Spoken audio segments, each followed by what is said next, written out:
meeting using the Area 28 account. I just started it. So you should use.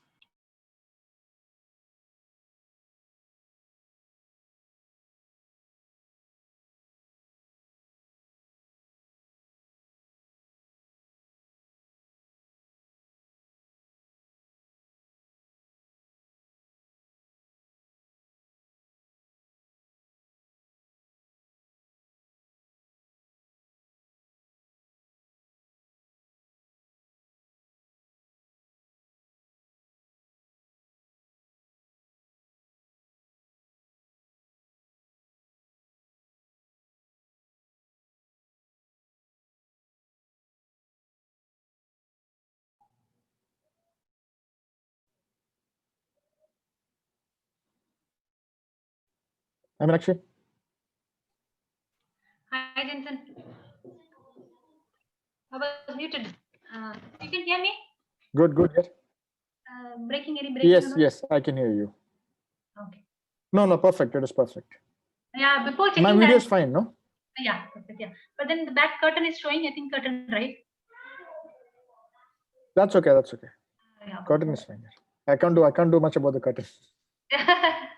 Yeah, I can just, even if I do that, the background also is not much affecting. You need to have a plain background, I think. The plain wall, so that the Yes, I know. Anyway, last moment, so I let me see if I can do something about the curtain though. Let me just see if I can change the curtain. Yeah.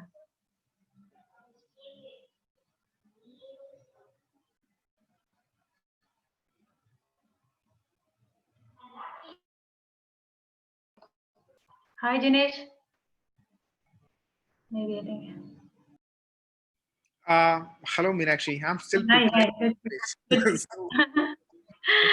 Okay, you are the Zoom host, so totally fully busy. Yeah, I'm the contributing speaker. Yeah, that's right. You are also participating in the debate.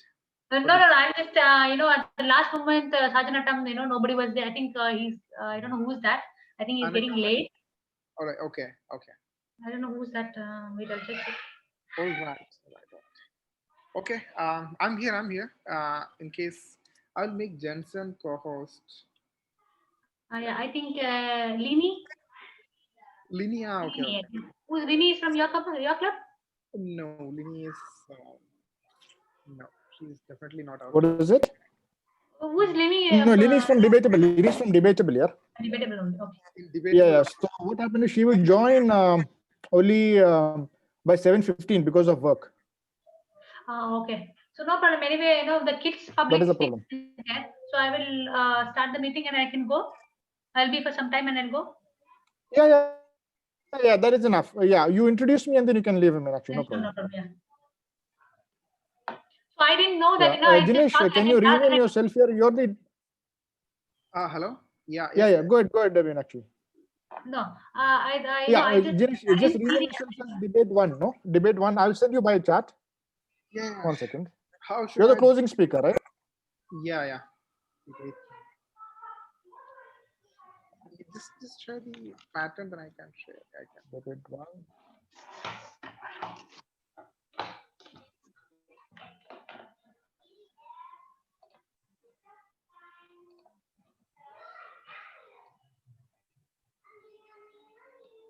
No, not A. Put it F. I think that is better because affirmative is what I intended, but it can even be read as against. So let us make it as P and O.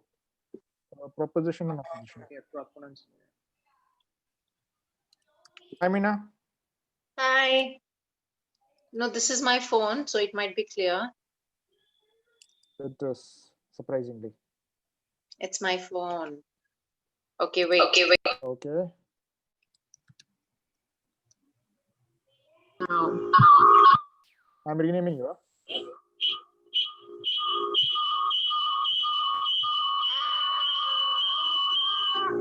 Okay. Why is it showing Jensen?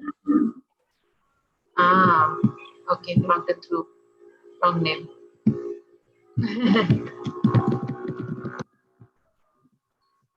No? Hi. I think Meena, you need to mute the one device so that you will not get that. Yeah. I've already muted now. Okay, that's good. Yeah. Jensen, is there a disturbance? Remember? No, I you can't- There is a slight Jensen. disturbance, Nina. Huh? You will have to mute. So what you've done here is, let me check a bit more. So there is, yeah, just speak again, speak something. I'm talking. I think the other device is connecting. The other device which is. It's One just, minute. no, but I think put your laptop on mute. So far Okay. it is fine. Okay, now I've Now it's disconnected good. that. Okay, now it's fine. Now it's fine. No problem. Are you sure? Yeah. It's clear? It is clear. Yes. It's clear, yeah. Okay. No, the reason I'm No, asking, just you understand my laptop there is- problem. Is this There is some distance. There is some disturbance here. when I'm speaking? Yeah. Yes. Okay, then I will put it on my phone. Okay. Yeah. Okay.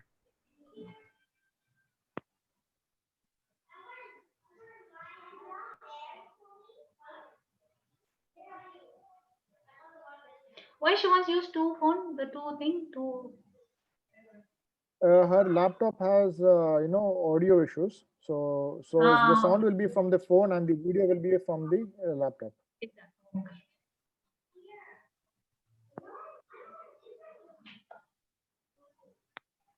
So then, Jensen, do I have to say them that rename themselves or something? Any of the speakers or to be renamed themselves? I should say. Hi, Sneha.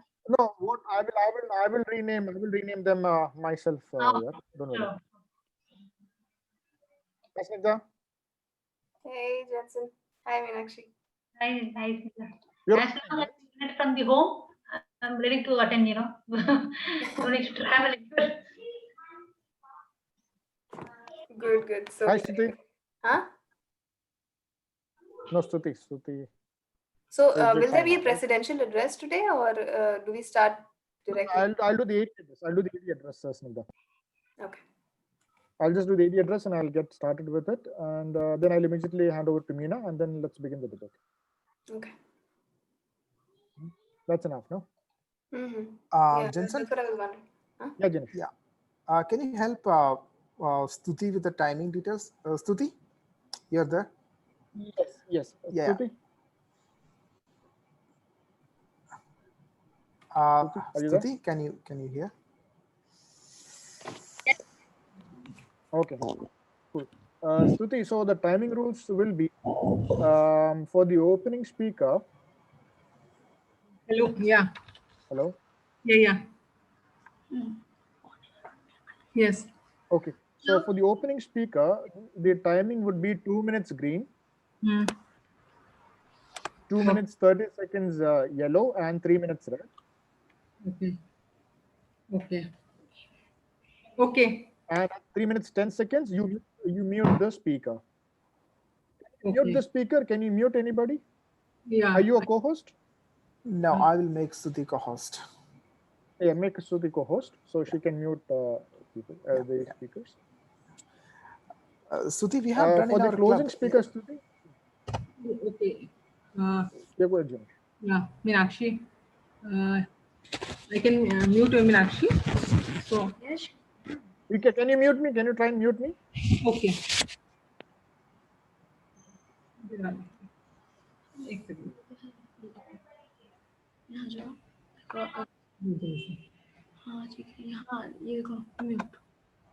Stuti, it's on the profile. Just go to the profile. Yeah, damn it. Perfect. Okay. Done. Okay, cool. That's good. So that is what you need to do. So when you need to mute is Okay. okay. No. Yeah, Stuti, now don't mute me. Okay.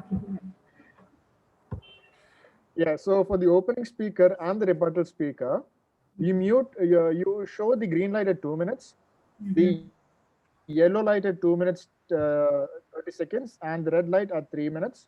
At 3 minutes 10 seconds, you mute them. Okay. Okay. For the closing speaker, the green light comes at 1 minute, the yellow light comes at 1 minute 30 seconds, and the red light comes at 2 minutes. 2 minutes 10 seconds, you mute the speaker.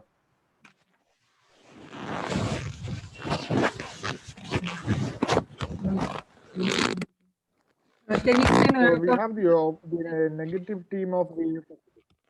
Can you What is explain it? rebuttal speaker? What is timing for rebuttal? Rebuttal also the same as the opener. Yeah, Okay. rebuttal will be 2 minutes green, 2 minutes 30 seconds yellow, 3 minutes red. Okay. And 3 minutes 10 seconds, you mute the rebuttal speaker. Okay. Okay. One more thing, Sudhi. In between every speaker, Yes. yeah, in between every speaker, there is a 45-second time period for the evaluator to make notes. So what you do is once you see 45 seconds, just show the green light. Okay. And the debate moderator will continue. Okay.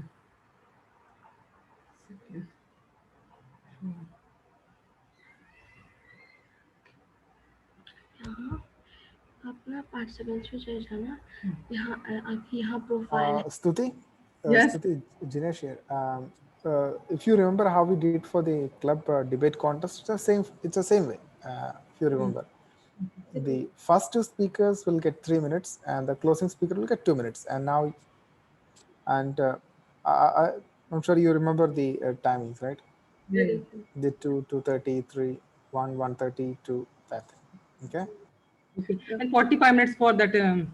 Yeah, 45 minutes, 45 seconds, 45 seconds. 45 seconds. 45 40 seconds for the. So once a debate is over, 2 minutes.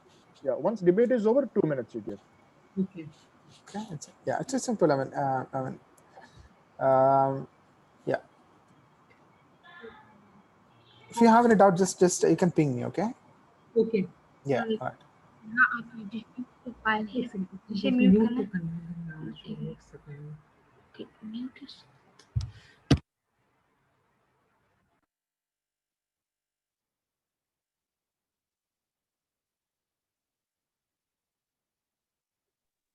Okay, am I audible? I just want to make sure I'm clear.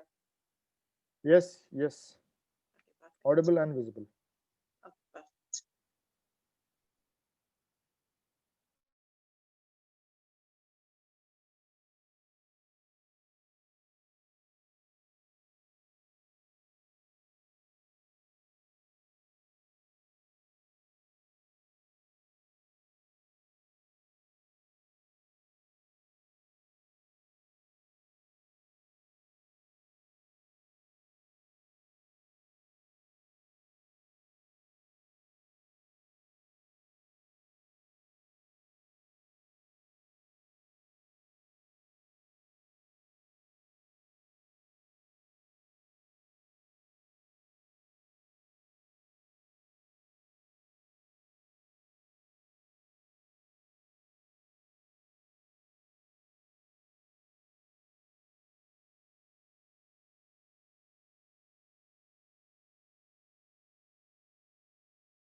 Hello, everyone.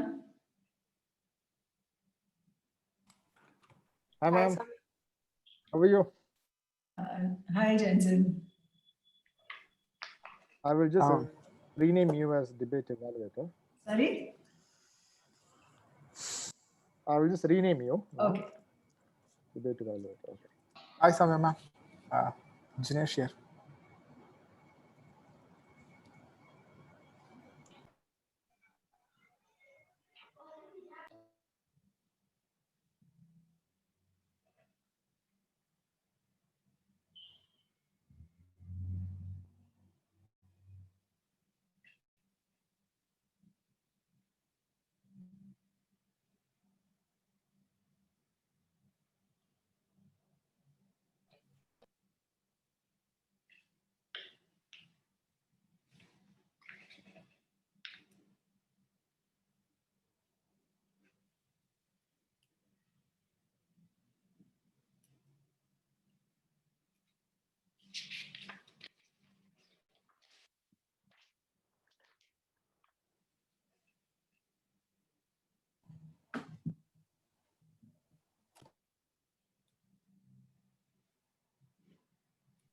Nikhil, hi, you're debate tour, right? Yes, Debate 2, opposition. correct.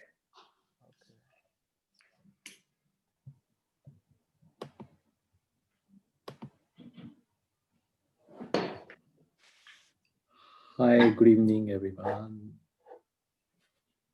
Hi, Ashish.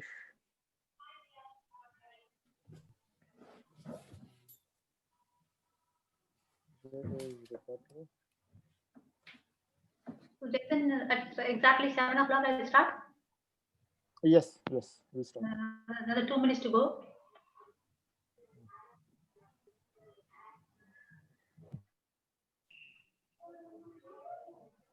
So everyone should put off their video, or video can be on.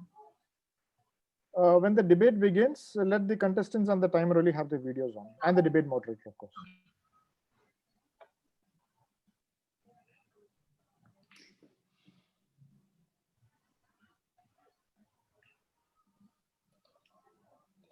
So debate 1, we have proposition. Okay, cool.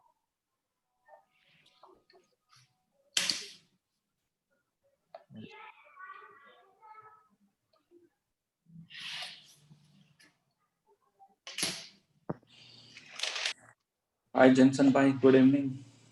Hi, Manoj. Manoj, how are you? All good here. Good. All set to go. All the best. Yep. Nikhil, I hope the team arrives. That's more important. Fingers crossed. Yes. Let me check with DTM.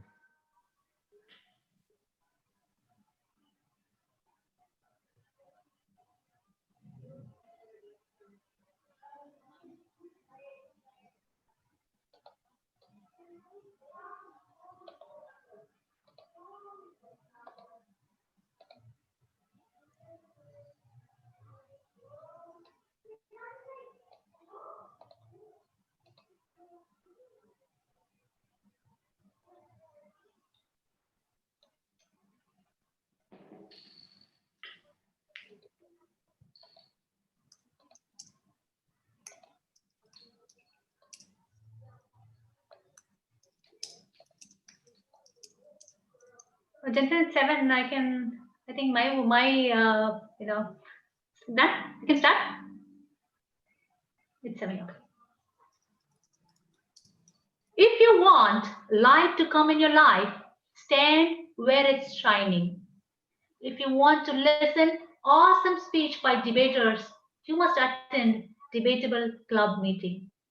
Welcome you all on this great Monday evening Area 28 mock debate contest. I would like to begin by stating the mission of Toastmasters. We provide supportive and positive learning experience in which members are empowered to develop communication and leadership skills, resulting in greater self-confidence and personal growth. Some rules to be respected during the contest. Number 1, stay muted and videos off during the contest unless instructed. Your claps and appreciation are most welcome by clicking the reaction button on the right bottom of the Zoom screen. Speakers are requested to refrain from making any reference to politics, sex, and religion in their speech. I wish you all a fantastic contest.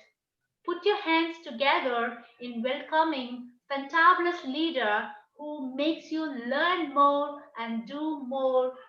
That is our area director, Toastmaster Jensen.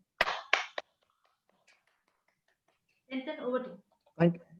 Thank you, Toastmaster Meenakshi. Thank you for that very energetic and exciting opening. Good evening, everybody. Welcome to the Area 28 mock debate contest. So one of the reasons we decided to have this is we have the Division F Interclub Debate Contest coming up on November 13th, which is a Friday. And the area clubs in Area 28 have already finished their debate contest. So there is enough time for us to prepare and learn and improve, prepare ourselves for the upcoming division contest. And more importantly, we have somebody who is generously volunteered to help us out with valuable feedbacks. DTM Soumya, thank you so much for helping us with your presence and feedback. We look forward to learning a lot from you. In fact, friends, if you do not know, DTM Soumya has been helping us. She helped us even last year and the year before that also to prepare Area 28 teams for debate. So she is our go-to person when it comes to debate coaching. So thank you, DTM Soumya, for that. You're welcome. Thanks. So friends, since this is an area, thank you, ma'am. Since this is more of an area meeting, I will not get into the details of what Toastmasters is. We are all members. We are all aware of what the program is all about. So let us get right into action. Today, we have a few guests. I can see Karun and Philip. Karun, hi. Are you a guest? Would you mind introducing yourself? Yes, hello everyone. My name is Karun Das. I'm from IBM UAE Toastmasters Club. Our president, Mr. Jose Puvantikal, have invited us. We are pretty new, so we are just getting some inspiration from the debate contest. So we can, yeah. Good.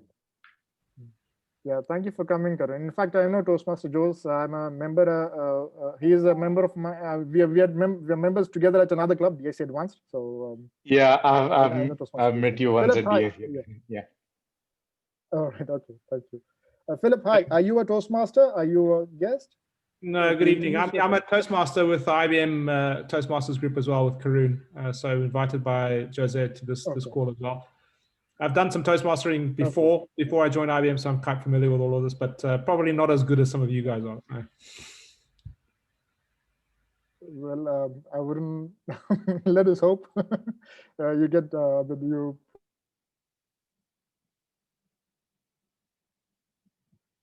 you find the inspiration to. Hello. Indeed. Hello. I think I got stuck. Yes. So yeah. Okay. Cool. Thank you, Philip, for coming. I can see Layla too. Layla, are you a guest? Can we quickly have your introduction?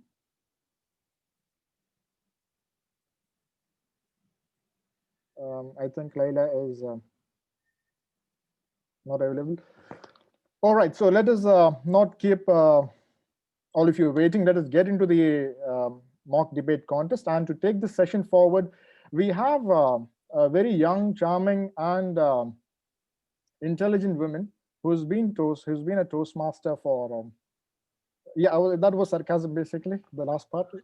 So so we've got she has been jokes apart, she's been a Toastmaster for 3 years, and someone who takes up a role, and she does most of the projects very sincerely, and that is one of the reasons she's been able to grow, and I've seen her grow as I've grown myself, and as many of us have grown, and that is one quality I've learned, or I've got inspired from this particular person. She is currently the president of TGI's Toastmasters Club, the VP Education at Debatable Toastmasters Club, and she is also looking at being a member at a third club and take up one more XCOM role. Just that she's not figured out which is our third club going to be. So, friends, please put your hands together to welcome the debate moderator for today, Toastmaster Meena. Toastmaster Meena, over to you. Thank you so much. Thank you. Our area director Jensen thinks that everyone wants to follow his path, be an XCOM at 3 different clubs at the same time. Thank you very much for the lovely introduction. Anyway, good evening, members of Area 28, wonderful guests and Toastmasters from all over the division, district, and around the world, I hope. Welcome to Area 28 mock debate contest. Tonight, we will witness 3 debates between the club champions of Area 28. Each debate today will be evaluated by our beloved and clinical debate evaluator, DTM Soumya Rangarajan. The timing rules and the speaking order for the debate is as follows. Okay, we're just going to repeat it for the guests and audience as well to be clear. The first speaker is going to be the opening speaker of the affirmative team. Second speaker is going to be the opening speaker of the negative team. The third speaker is the rebuttal speaker of the negative team. The fourth speaker is the rebuttal speaker of the affirmative team. The fifth speaker is the closing speaker of the negative team. And the sixth speaker is the closing speaker of the affirmative team. Now, the timing for both the opening and the opening and the rebuttal speaker is 3 minutes. Green light will be shown at 2 minutes, amber at 2 minutes 30 seconds, and red light will be shown at 3 minutes. There'll be okay, and the timing for the closing speakers are 2 minutes. Speakers are 2 minutes. Green light will be shown at 1 minute 30 seconds. Green light will be shown at 1 minute. Yellow light will be shown at 1 minute 30 seconds, and red light will be shown at 2 minutes. Timer, okay, we have timer, Toastmasters Stuti.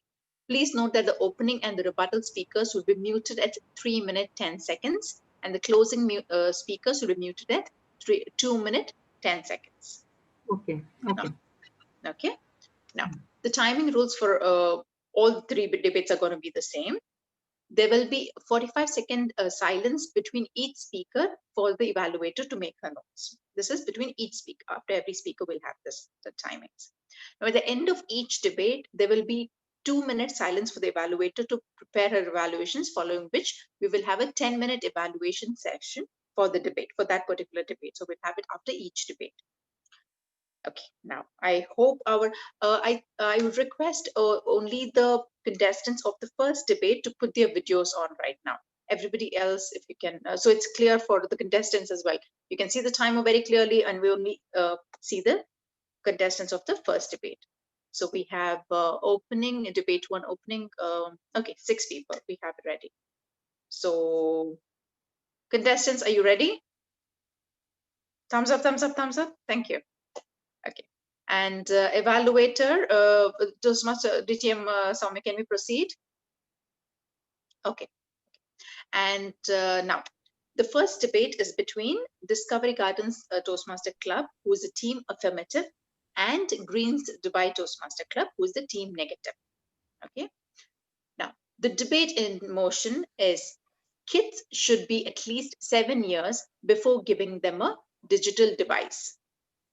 Kids should be at least 7 years before giving them a digital device. I call upon the opening speaker of the team affirmative, Toastmaster Mini. Toastmaster Mini, are you ready? Okay. Can you see the timer? Okay, can you just, let's do a mic check and just see. Can you see the timer? If you can just reply. I can't. On the screen. Okay. Yes. You can. No, I can. Just one second. I hope the Zoom master has spotlighted just the speakers, right? I hope. Just okay. Perfect. Now, Toastmaster Mini, over to you. Good evening, all. Kids should be at least 7 years before giving them a digital device. We as a team stand for the motion. A digital device is an electronic device that can receive, store, process, or send digital information. For example, tablets, computers, mobile phones, etc. A journal from New York Times: the fastest brain developing period of a child is from 0 to 2 years. The child becomes well adapted to the environment through live interactions. Their motor, social, and emotional skills develop faster at this age. Here, the gadgets play the least importance for their development. Between 2 to 7 years, children are learning a pro-social behavior. For example, sharing, helping, donating, etc. From the age of 3, they will start attending schools. But due to the pandemic, the schools have become online. Now, devices are inevitable. But parents' guidance and full-time supervision should be needed when kids are online. Without parental guidance, kids may be exposed to extreme violence and adult contents. Children can only understand the merits and demerits of devices once they become 7 years of age. Until then, we as parents should refrain from giving them their own devices. Our devices can be used by our children, but under our strict supervision. Federal Bureau of Investigation warns that a child who spends more time on cyber chat room are more prone to be attacked by sexual and cyberbullying. FBI gives a clear warning on allowing the kids to use digital devices. Maliman, clinical professor of psychiatry, Stanford University Schools of Medicine. According to him, one of the most common addiction among today's children is the addiction towards technology. This has short-term and long-term effects. The short-term effects of an online addiction includes unfinished tasks, forgotten responsibilities, and weight gain. Loss of long-term effects are seen more in the physical symptoms such as back pain, neck pain, carpal tunnel syndrome, and vision problems from staring at the screen. So we as a team strongly stand for the motion. Kids should be at least 7 years before giving them a digital device. Thank you. Thank you, Toastmaster Mini. Let's now maintain a 45-second silence for the evaluator to make notes.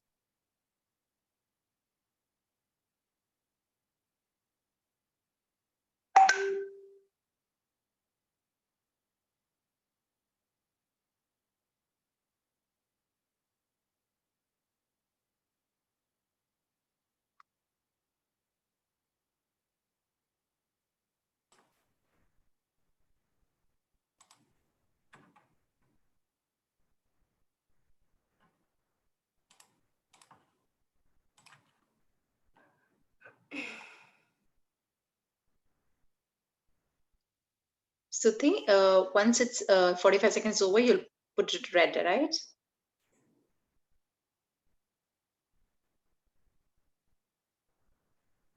Okay, perfect. Thank you. Thank you. Thank you. Okay. I now call upon the opening speaker of the team negative, Toastmasters, Snigdha. Toastmasters, Snigdha, are you ready? Yeah, am I audible? Yes, you are audible. Can you see the timer? Yes, I can. Perfect. Toastmasters, Snigdha, over to you. Thank you. A very good evening to judges, members of the House, and our fellow debaters. We, the team from Greens, stand against the motion that kids should be at least 7 years old by the time we hand over them a digital device. Now, back in 1992, George Land from NASA did a research on kids. He found that at the age of 5, the peak of creativity was reached in kids, which was at a 98 percentile. By the age of 10, this percentile went down to 30. And by the age of 30, this was merely a 2 percentile of creativity in the entire spectrum. Now, what this means is by the age of 5, a kid is at the peak of his creativity. And if we were to introduce this kid to a particular skill, this would be the perfect age. Now, in terms of skills, there are a lot. One such skill that has found solid ground in the recent times is coding. Now, if we were to wait till the age of 7 to hand over a digital device to a kid, we would not only be wasting an immense pool of talent and creativity, but probably put him down in that entire journey by a couple more years. Secondly, there was another research done by eMarket in 2017, which stated that an average adult spends about 5.9 hours every day on a digital device. Now, this includes social media, OTT platforms, everything. And this time is being increased every year. And in the current situation, with everybody stuck indoors with their families, their kids below the age of 7 as well, I think it's simply impractical to assume that a kid will not have access or exposure to digital devices. Thirdly, in terms of exposure or adoption of digital devices, what COVID-19 has done is that it has accelerated that pace. We know that most of the schools these days, they are trying to follow a blended or an online mode of communication, mode of studies. We're not saying that teachers or human interaction is any less important, but that mode of interaction has become a lot more digital. And hence, it's merely a necessity to keep pace with the with the current world, with the current situation.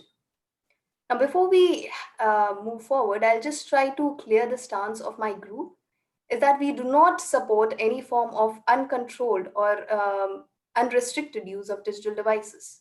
Parental controls are very, very important, as always. But trying to deny that access completely is both primitive and impractical. And with that, our team rests our case. Thank you.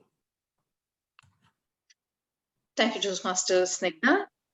Let's now maintain a 45-second silence for the evaluator to make notes.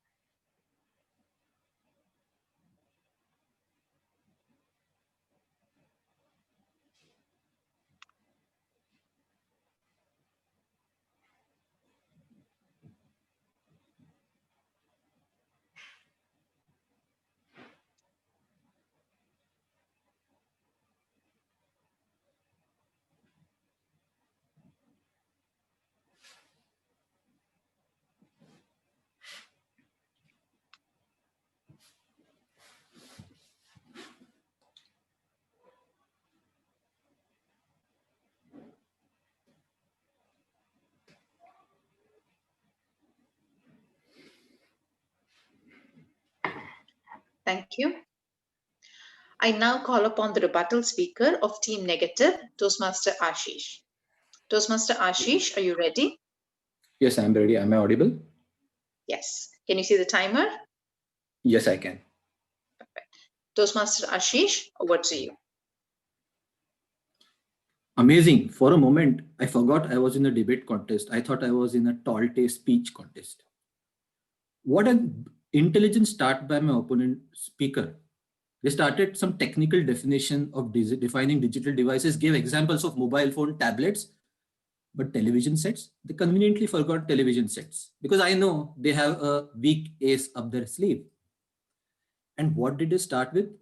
An amazing display of imaginative storytelling based on research by New York Times. Since when is a debate based on research by New York Times a journal or a newspaper? And what? This amazing craft of storytelling about how psychological skills, social skills, etc., etc., etc. are developed in children. Hold on. There are 24 hours in a day. A few hours spent on digital devices doesn't mean the psychological and social skills are killed in the child. There is a rest of the day to develop those. Nobody's saying 24 hours a child should be on digital devices. So the whole thing about the imagination which they brought about how it would impact and kill the social and psychological skills is completely invalidated. That too based on a research by a tabloid newspaper. I think it's completely should be ignored. The next, they brought some point from Federal Bureau of Investigation. Oh, I should be scared. My child will be cyberbullied if I give him access to cyber chat. Hold on, is digital devices only about cyber chat? That's the limited view my opponent team has about digital devices. My opening speaker has already told a range of applications which a digital device can have. So cyber chat obviously is not good. Nobody is talking about cyber chat. The motion is about digital devices. So I urge the House to stick to that motion. We are not talking about cyber chat. So the second point is completely out of the argument. Third point, a professor, research by a professor from Midland University, I think, again, fear mongering that addiction to technology is bad. Of course, addiction to anything is bad. Excess of sugar is also bad. Doesn't mean you stop eating sugar, giving sugar to your children. So addiction of anything is bad. The motion is not about whether children should be addicted to digital devices. I think the opponent team has got the motion completely wrong and their arguments are completely baseless. All we are saying is a digital device can have many utility and applications to a child, and its use should not be denied to a child irrespective of the age if the parent thinks it's right. Nobody is talking about unsupervised access or anything which my opposition team got. The motion is about giving digital devices to a child. There should not be any age restriction if there is use and parents are comfortable with it. This should not be denied to the child, and we completely oppose the motion that children should be at least 7 years of age before they are given digital devices. Over to you, debate moderator. Thank you, Toastmaster Ashish. Let's now maintain a 45-second silence for the evaluator.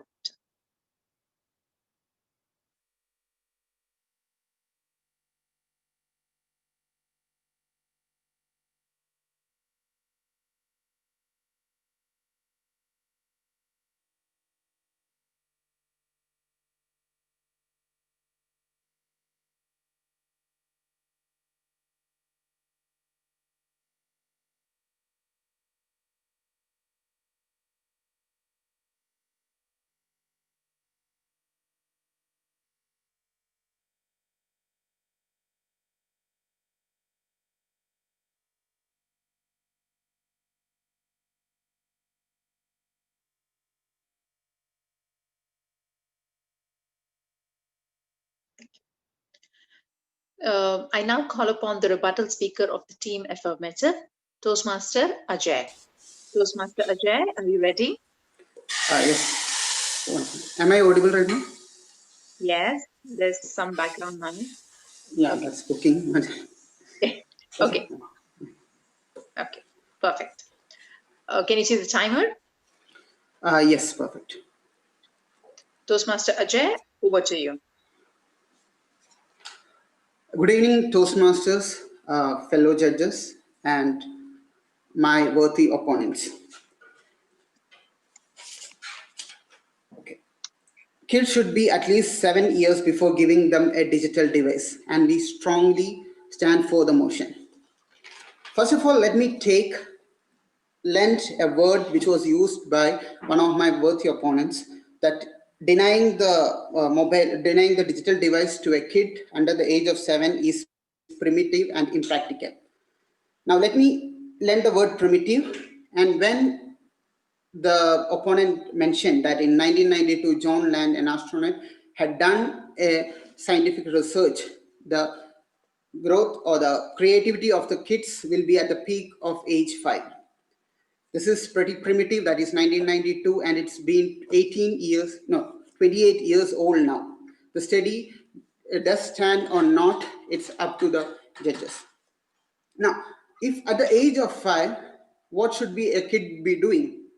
According to a journal by The Guardian, it states that the kids of age 5 to 7 should be playing with their toys, like Legos or the joiners, something like that, and not with any digital devices. And nowhere I have read that they have recommended something for a digital device.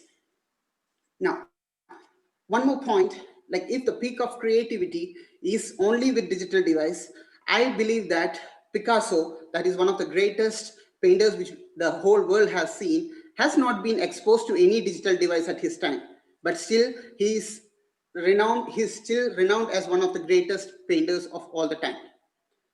Now, coming to the second point which my worthy opponent has posed was that eMarket in 2017 has done a research on the adults using the 5.9 hours.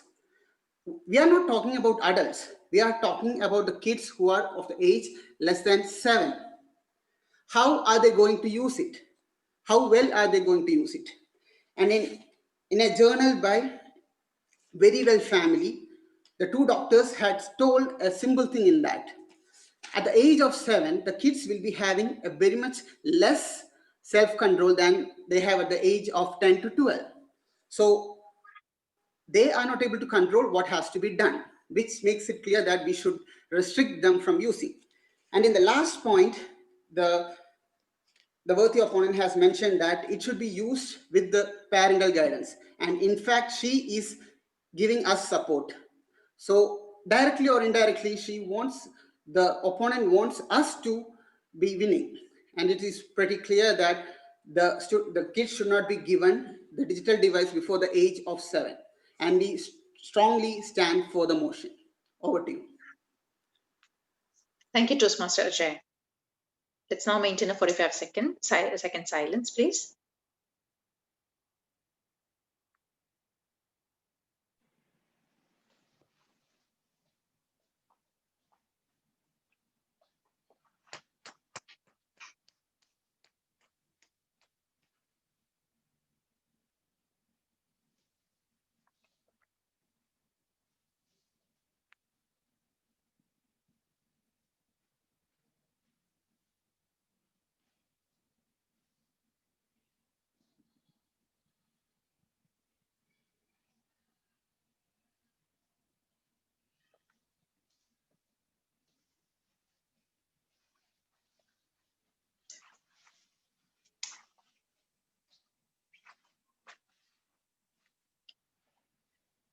Let me please invite the closing speaker of the team negative, Toastmaster Manoj.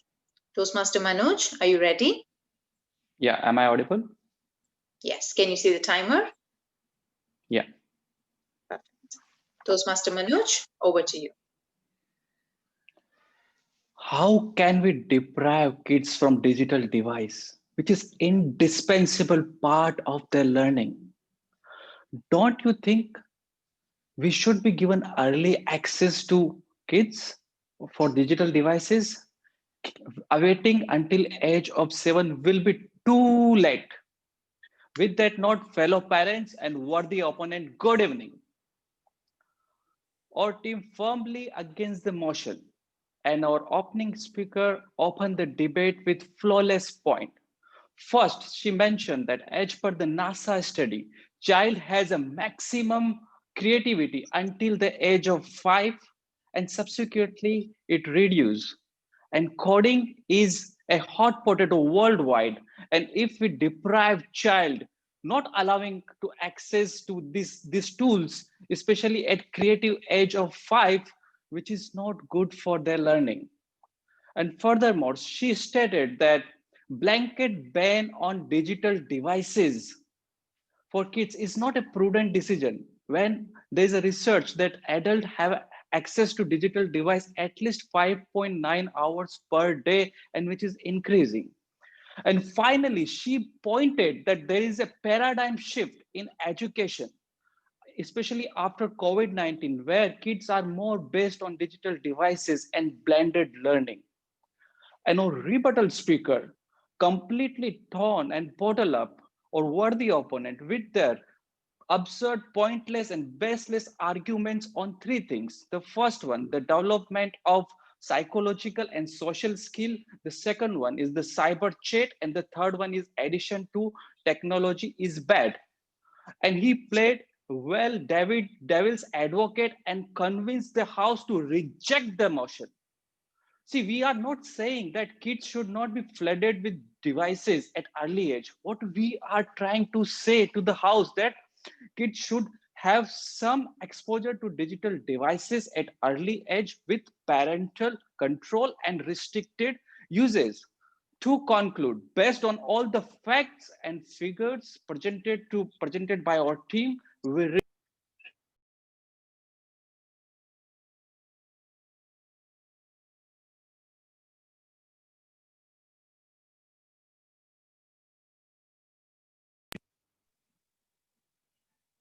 Thank you, Toastmaster Manoj. Let's now maintain a 45-second silence for the evaluator, please.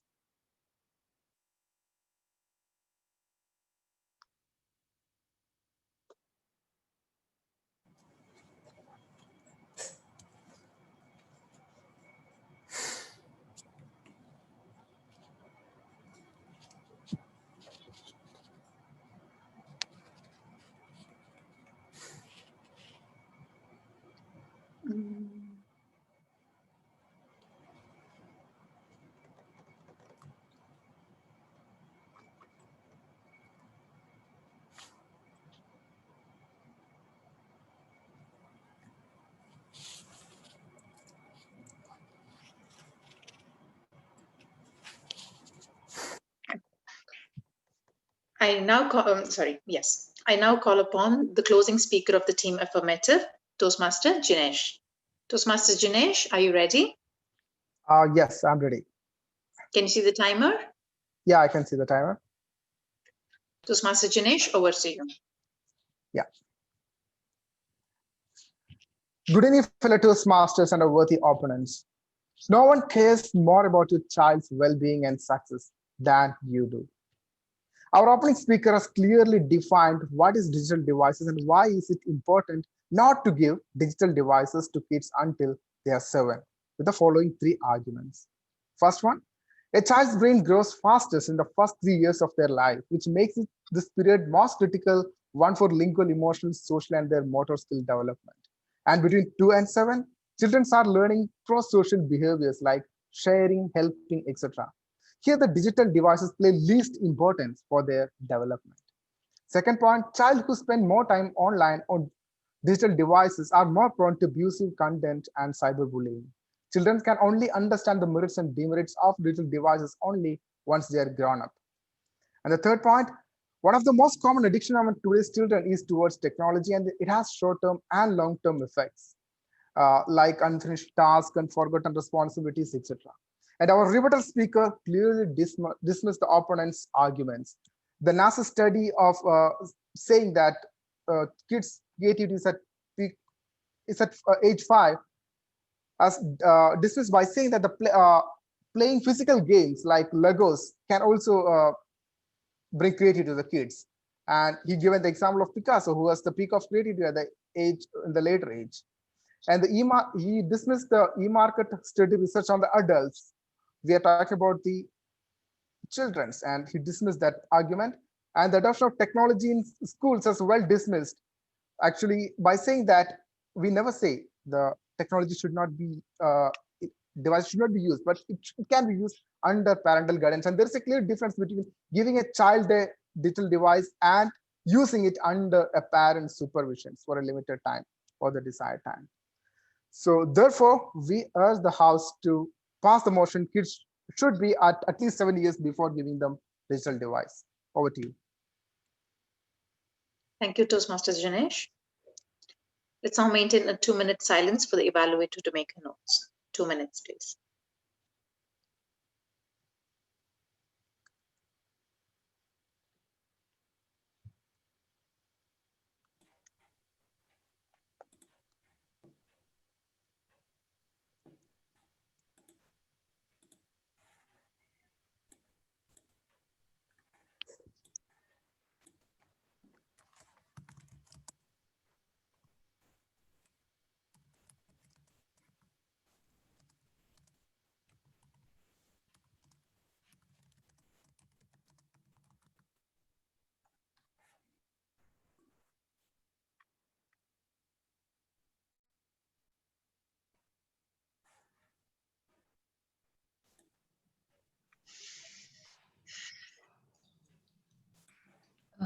Can I start my evaluation? Yes. Yes, I now invite Toastmaster DTM Soumya for the feedback and evaluation. Okay, over to you. Since this is a mock debate and all of you have experience before, please pardon me if I'm going to offer more suggestions than appreciation. Is that okay with all of you? So I think let's just come straight to the point, and I can tell you what you can do better. I'm not going to be critical, but I'm just going to tell you what could have been better. Okay, now the opening team, Mini 4, you started off very well by defining what is a digital device. That was very well done, but you did not give the source of your definition. Now that could have been something which the opposition party team could have picked on to rebut it. Who gave this definition?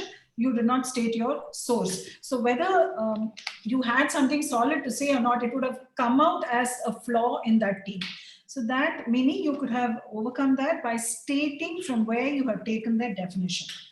Next point, you spoke about a New York Times study, which your the rebuttal speaker actually picked out.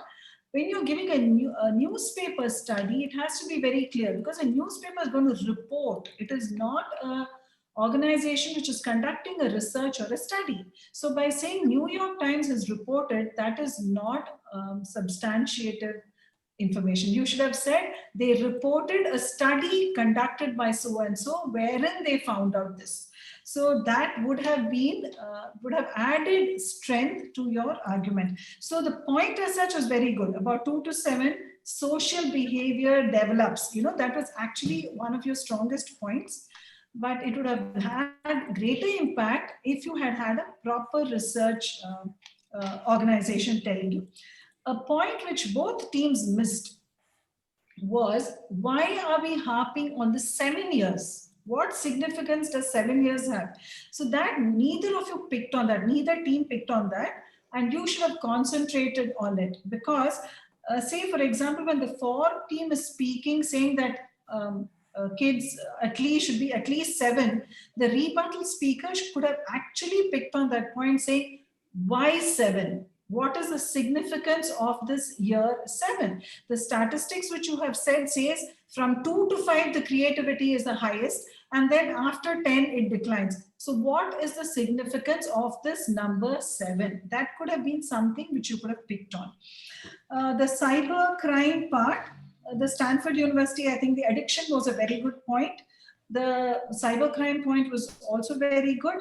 but a statistic there would have added impact. Otherwise, bring in numbers. It has been seen that this percent or so many kids were victims of the crime. So you should have supported it with a statistic.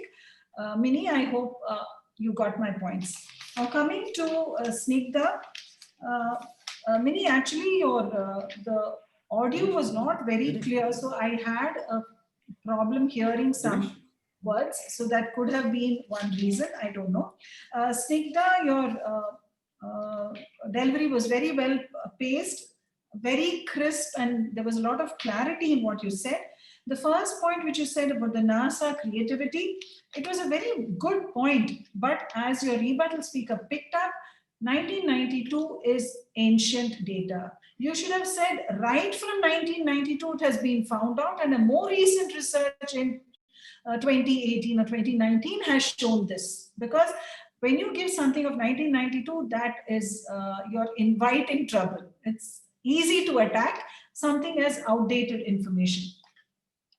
Your strongest point actually was the COVID point, saying that in COVID times, particularly the accelerated school program, and there you should have brought a statistic. You should have said that today so many children in so many schools, it could have been from any country, you would have got a statistic.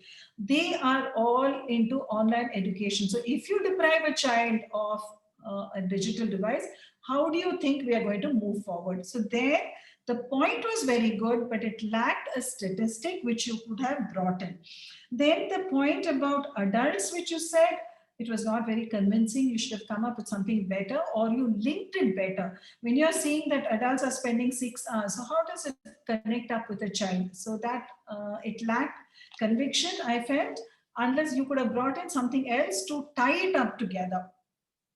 And both teams, I think, spoke about this parental supervision. It was in parallel, so neither rebutted the other, and it was kind of, both of you kept saying, yeah, give it to them and don't give it to them under parental supervision. That could have been brought out better. Now coming to the rebuttal speakers, Ashish, you brought in a very good point about television. That was very good, but you should have elaborated a little more on that. You quickly moved on to the next point. So if you had brought in a little more about how a television impacts, that would have added greater, would have given you greater impact.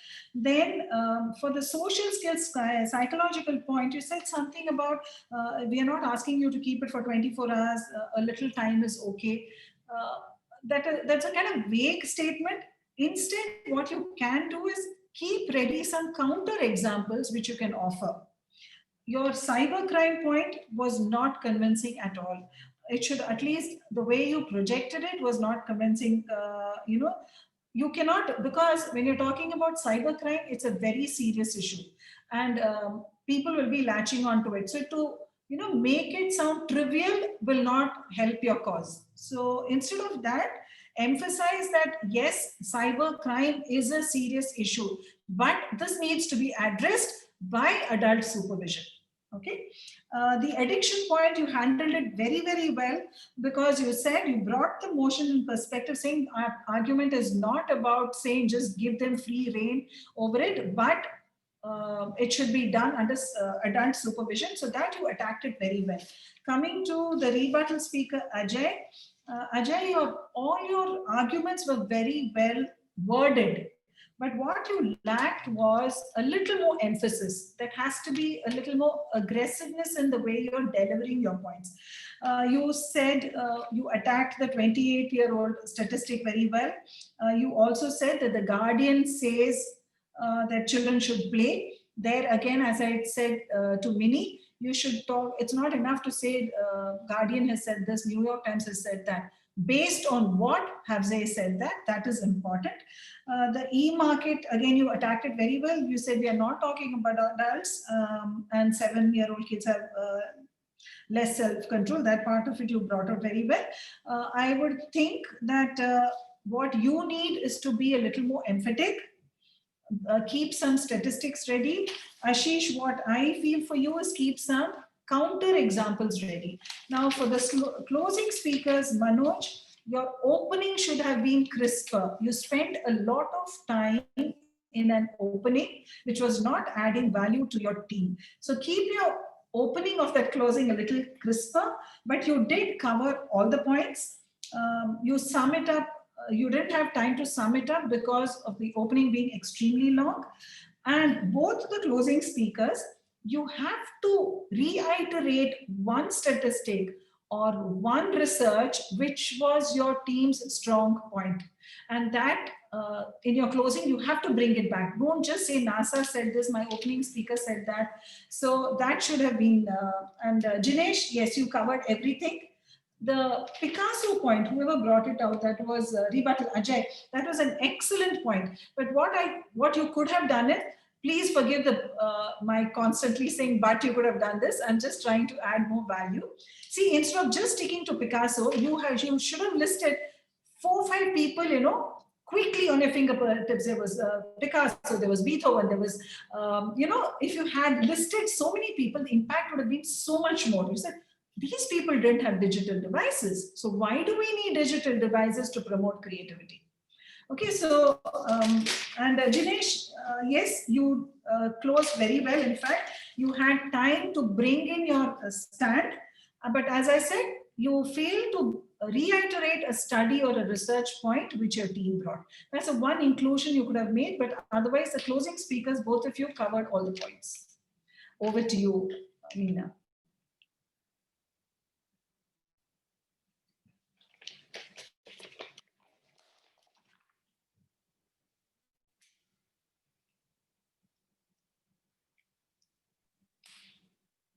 Thank you, DTM Soumya. Now we will begin the second debate. Can we have all the contestants for the second debate on video, please? And the first debates people can switch off their videos. Manoj. We just want to, yeah, thanks. Meena, am I audible? Yes, yes. We have 6 contestants. Perfect. Okay. Zoom Master, I hope all these contestants are spotlighted. We'll now begin the second debate. The second debate is between Dubai Tamil Malayalam Toastmaster Club as Team Affirmative and Debatable Toastmaster Club as Team Negative. The debate in motion is students should learn at least one foreign language in school. I repeat, students should learn at least one foreign language in school. Timing rules remain the same as the previous debate. Now, I call upon the opening speaker of the Team Affirmative, Toastmaster Dean. Toastmaster Dean, are you ready? Yes, I'm ready. Okay. Can you see the timer? 1 second.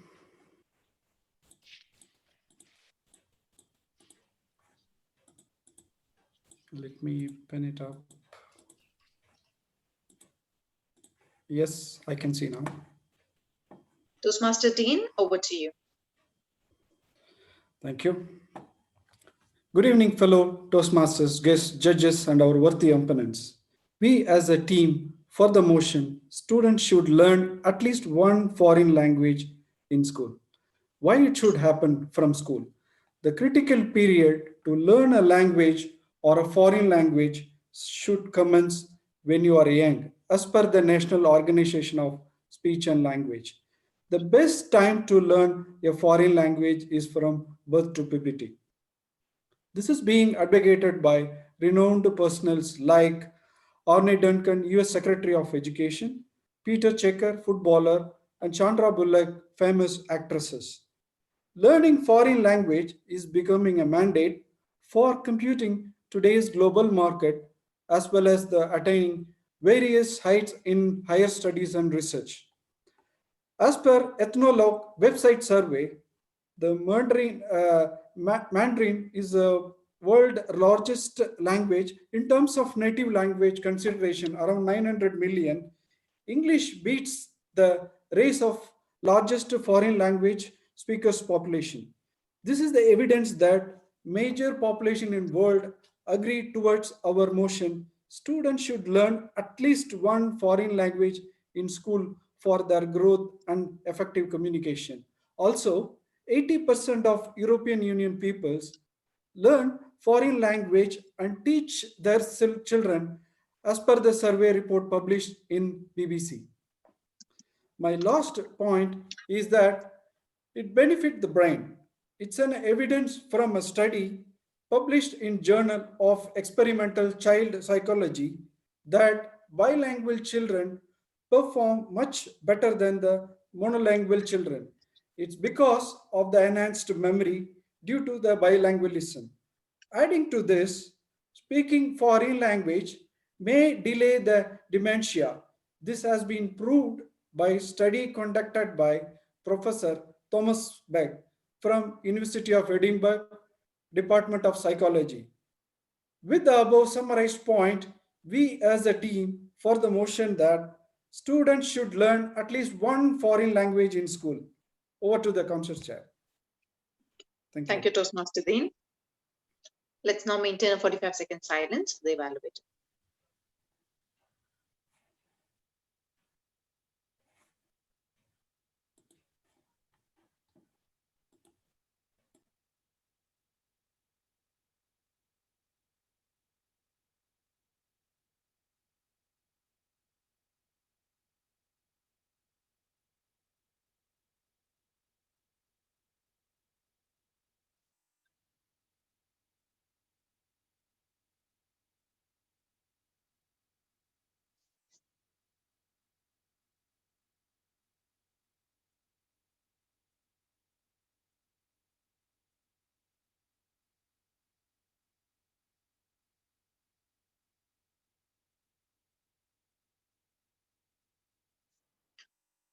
Let me now invite the opening speaker of Team Negative, Toastmaster Nikhil.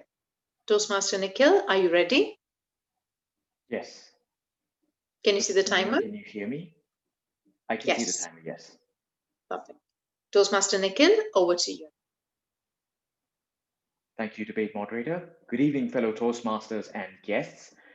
Our worthy opponents, the motion they put forward today is that students should learn at least one foreign language in school, implying that it must be mandatory in school. Now, here's why my team and I think that the status quo shouldn't be changed. Take a look at British Council 2018's Language Trends Survey of schools in England. The latest figures show that the proportion of 16-year-olds studying an additional language has dropped down to 47%.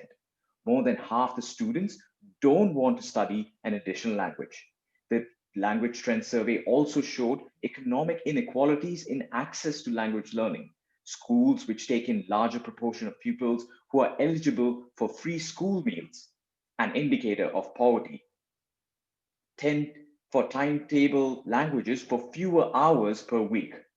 It's clear to see that an extra language is clearly something that the richer part of society indulges in. Forcing the motion inorganically will only lead to more gripe. Point number 2, cost to benefit ratio does not justify the change.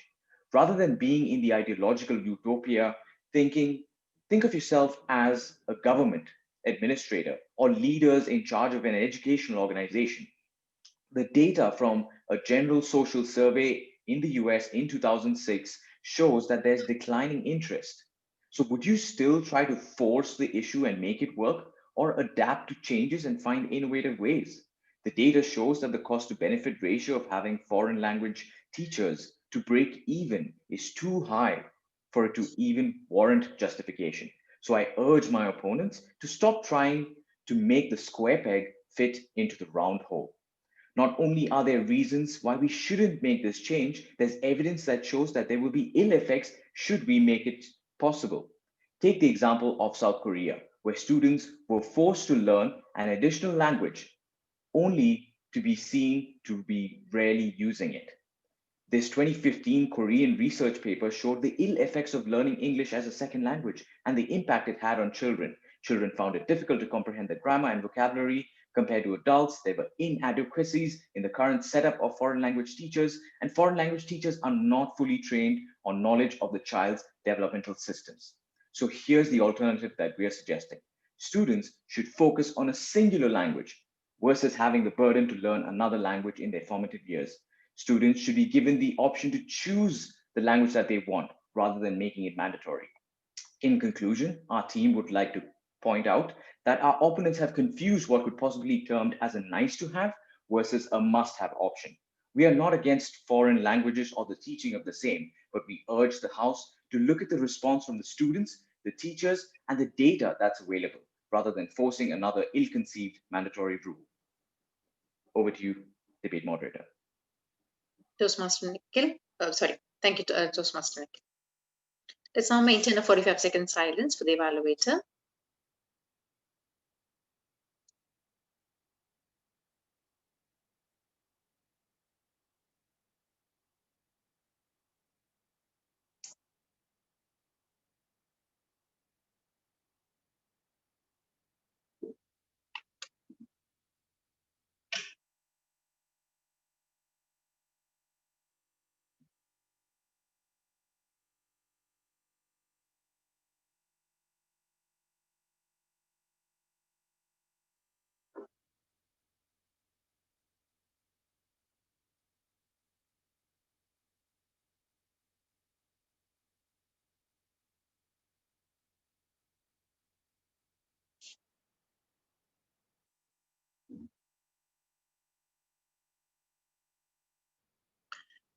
I now call upon the rebuttal speaker of Team Negative, Toastmaster Rakesh. Toastmaster Rakesh, are you ready?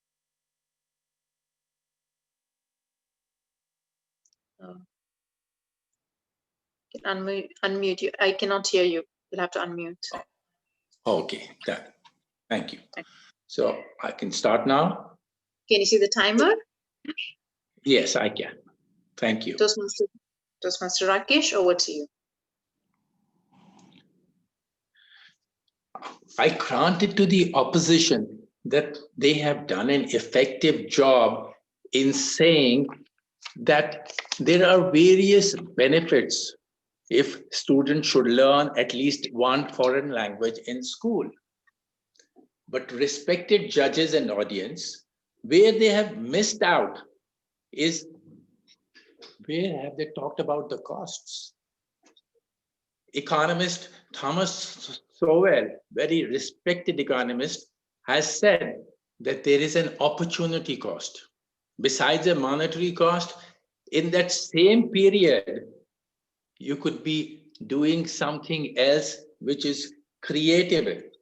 So it's not that the language skill is the only creative thing, and because you're young and you can learn a language, you should learn a language. Note that work should. What is the meaning of should? That means force. That means there is coercion involved. Suppose it's Einstein. He would rather spend his time on studying science. Do we want him to study something else, another language? Yes, Chinese is the language these days. It's very persuasive. Use your persuasion skills. Just remove the word should. My wife, for example, studied Russian and German, and now she doesn't know any words except she can say I love you in both the languages. That's all, because she never got an opportunity to use it. So you have to see what the child wants. They said bilingual children perform better. Accepted. But bilingual children have more brain power, which can be effectively used in other areas as well. For example, it can be used in the sciences. It can be used to make melody like Beethoven's. It is not that your higher brain power has to be used for another language only. The genes. Yes, there's an argument made about genes and dementia that another language can help. But there's an equal amount of research which says that if you are doing Sudoku or if you are doing something else, then also you are exercising your brain power. That's too simplistic. There's no definitive research on that. Again, as per Dr. Lyle, a brilliant evolutionary psychologist in California, he says that genes also dictate whether you have the skills to learn other languages or not. For example, I have no skills. I could not learn Sanskrit at all. They forced me to. I gave it up as soon as I could. And I always failed. What's the point of taking a horse to water if he's not going to drink? Thank you.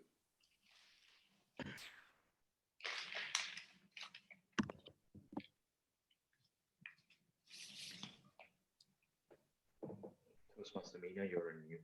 Yeah. Thank you, Toastmaster Rakesh. Let's now maintain 45-second silence for the evaluator.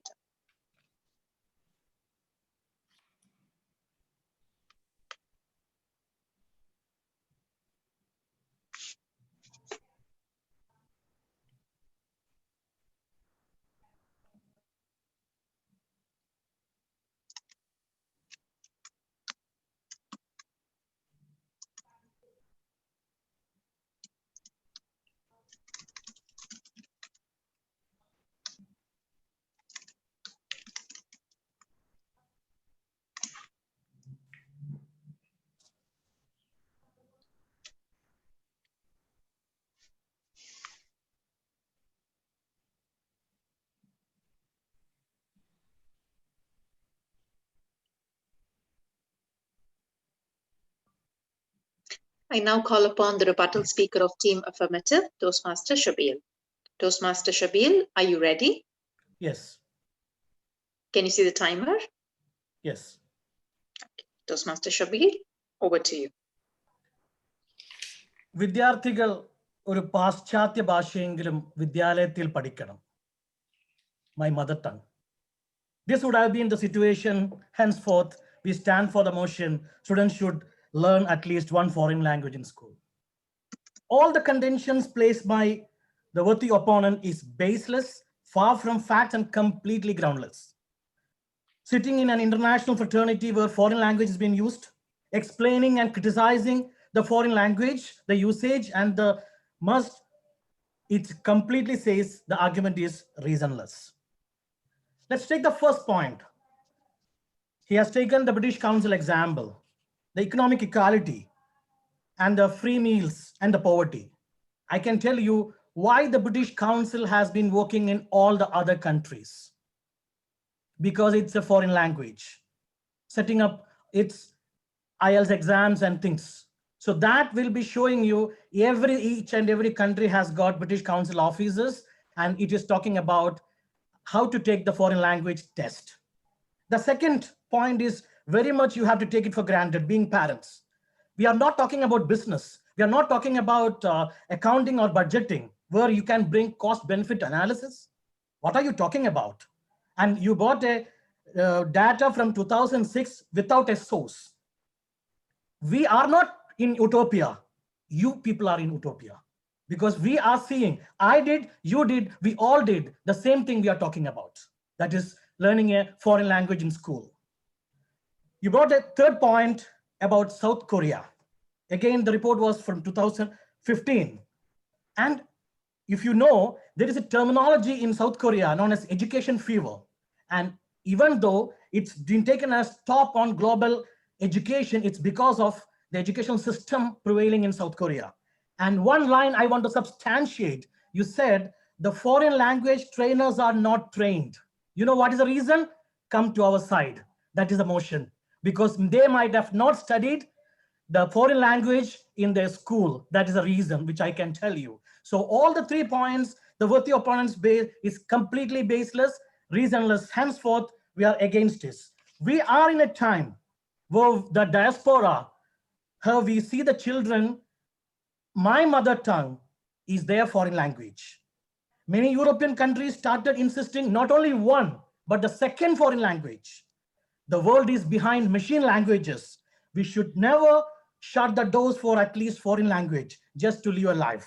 Many of you will be thinking about my first lines. Let me put it in the common language, the foreign language that we all learned in our school time. And the meaning of my first line is nothing but our motion, for which we stand for students should learn at least one foreign language in school.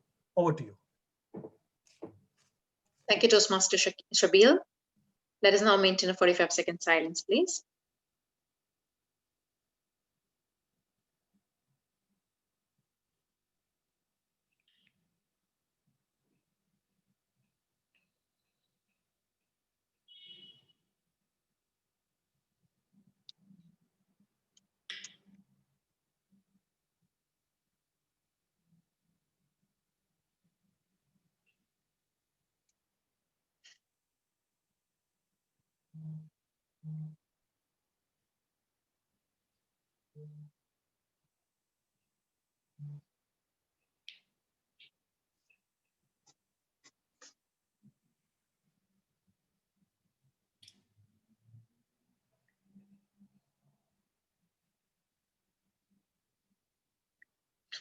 Let me now invite the closing speaker of Team Negative, Toastmaster Lini. Toastmaster Lini, are you ready? Hello, hi. Am I audible, Meena? Yes. Okay. Can you see the timer? Yeah, I can see the timer, yes. Okay. Toastmaster Lini, over to you. Thank you, Toastmaster Meena. Good evening, judges, my dear worthy opponents, and fellow Toastmasters. Today, my team has provided enough statistical figures and survey information, researches, and justification to prove as to why we are going against the motion that students should learn at least one foreign language in schools.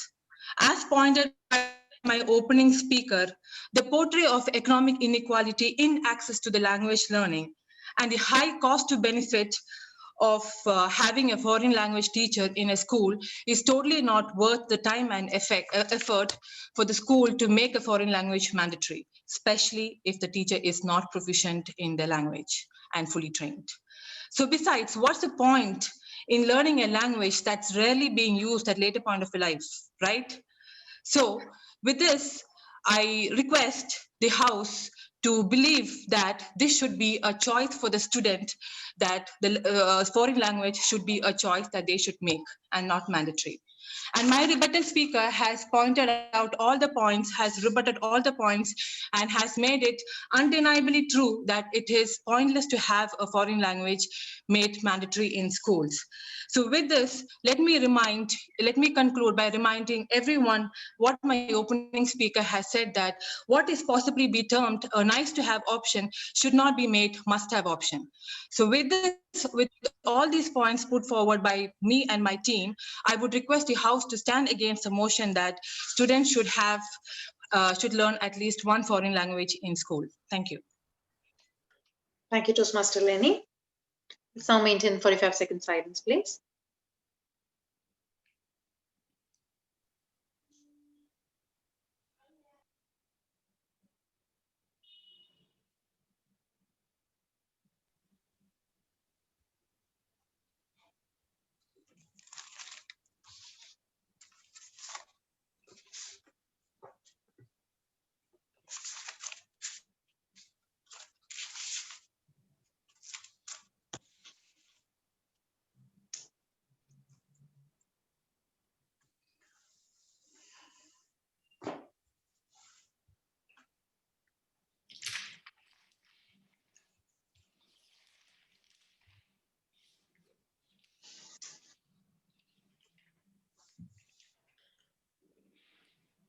I now call upon the closing speaker of Team Affirmative, Toastmaster Sasikumar.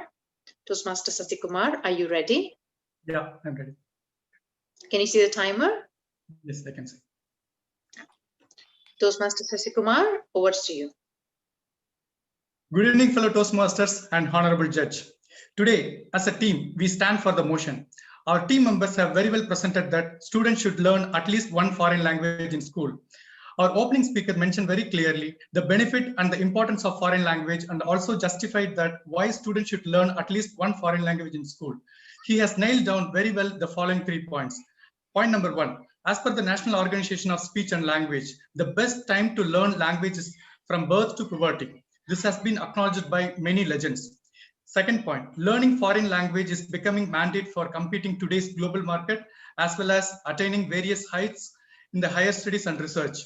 The third point, The children who are studying bilingual perform better than children who are studying only monolingual because they have enhanced memory and better brain growth. All these points have been presented by our opening speaker with very clear evidence. And also then our rebuttal speaker, he smashed all the points put forth by our opponent speakers. So he mentioned very clearly that if we would have not learned or studied foreign language, we could have not conducted this program, because now we are conducting in a foreign language.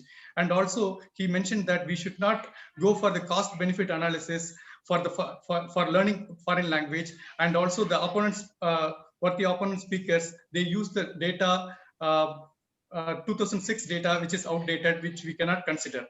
Then the third point, he mentioned very clearly that the teachers who cannot teach the foreign language because they have not studied in the school, because it was not mandate, they have not studied, hence they couldn't teach properly. So with this, I conclude that students should learn at least one foreign language in school. I strongly believe that our judge will vote for the motion in the foreign language she learned in her school. Thank you. Thank you, Toastmaster Sushi Kumar. Let's now maintain 2 minutes silence for the evaluator to make the notes.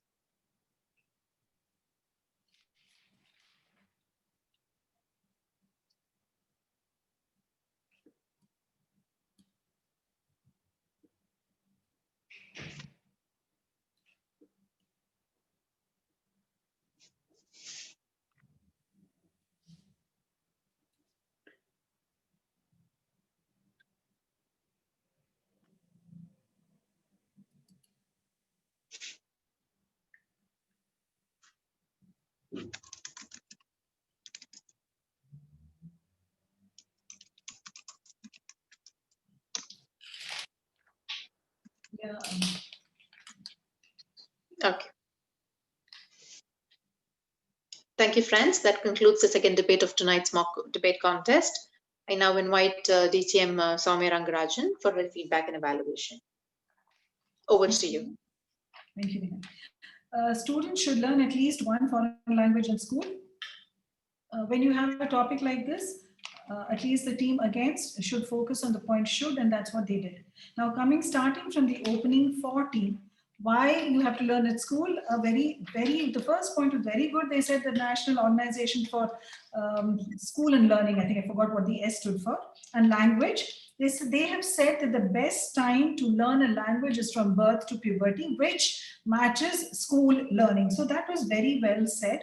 And but the examples given, why would you bring in a footballer and an actress to vouch for this? So your examples should have been better. You could have taken an example of either a psychologist or an educationist who prove this point. Okay, so when you're choosing examples, please choose relevant examples. The point was very good, but the examples could have been better.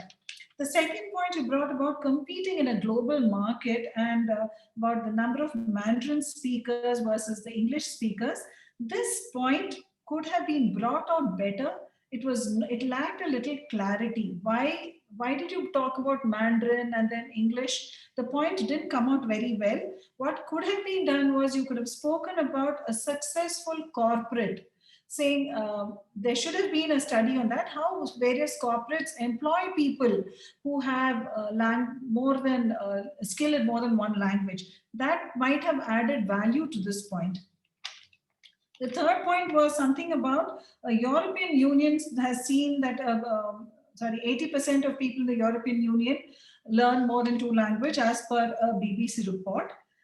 What was the benefit which came out of it? Just saying that there are so many people learning 2 languages doesn't add value. You should have said what was the benefit seen, which year was the study done. So that was missing in that argument.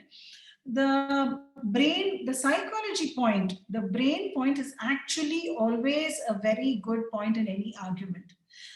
But you need to support it with statistic. Just to say that children who learn more than one language, who are bilingual, their memory is enhanced or they have greater reasoning powers or whatever, is not enough. You need to provide some statistic to say it was seen that when children of this age to this age were examined, it was found that so many of them had greater power. So you need to support it properly.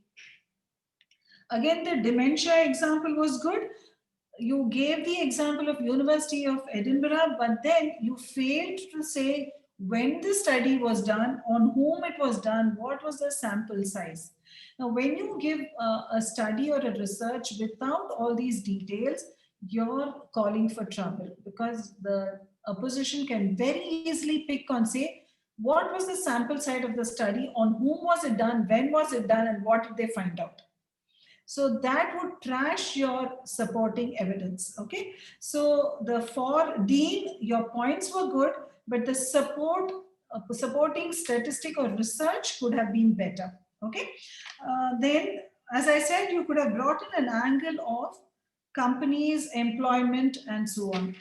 Nikhil, when you spoke about, the one thing, Nikhil, I need to tell you is, you are an opening speaker, so you cannot talk about your opponents. You said my opponents have got it wrong, something like that. You made a statement in the end.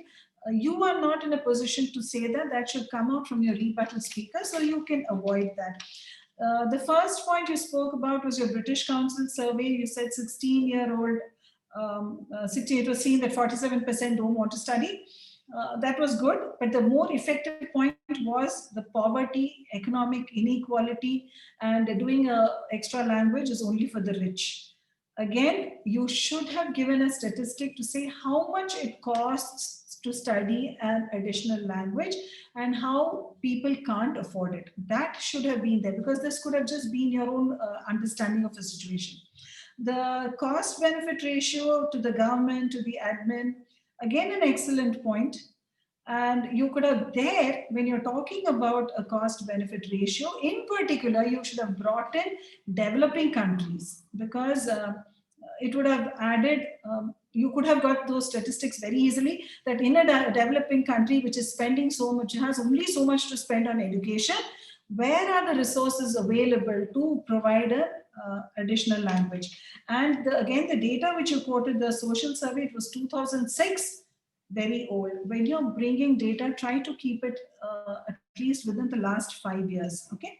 The South Korean thing you said about rarely is used, so why should you do it? You again said something about there aren't enough language teachers, which again is a very valid point, but none of it was supported.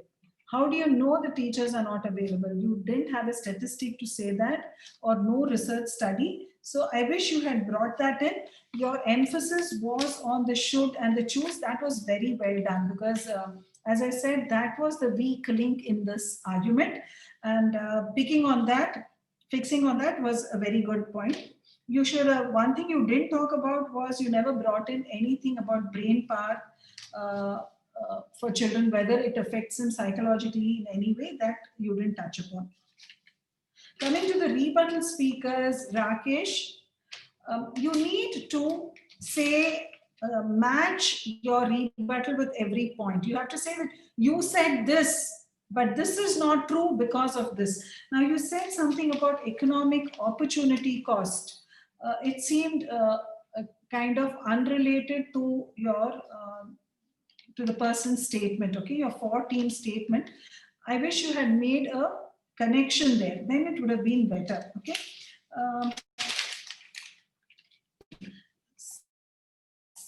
One second, yeah.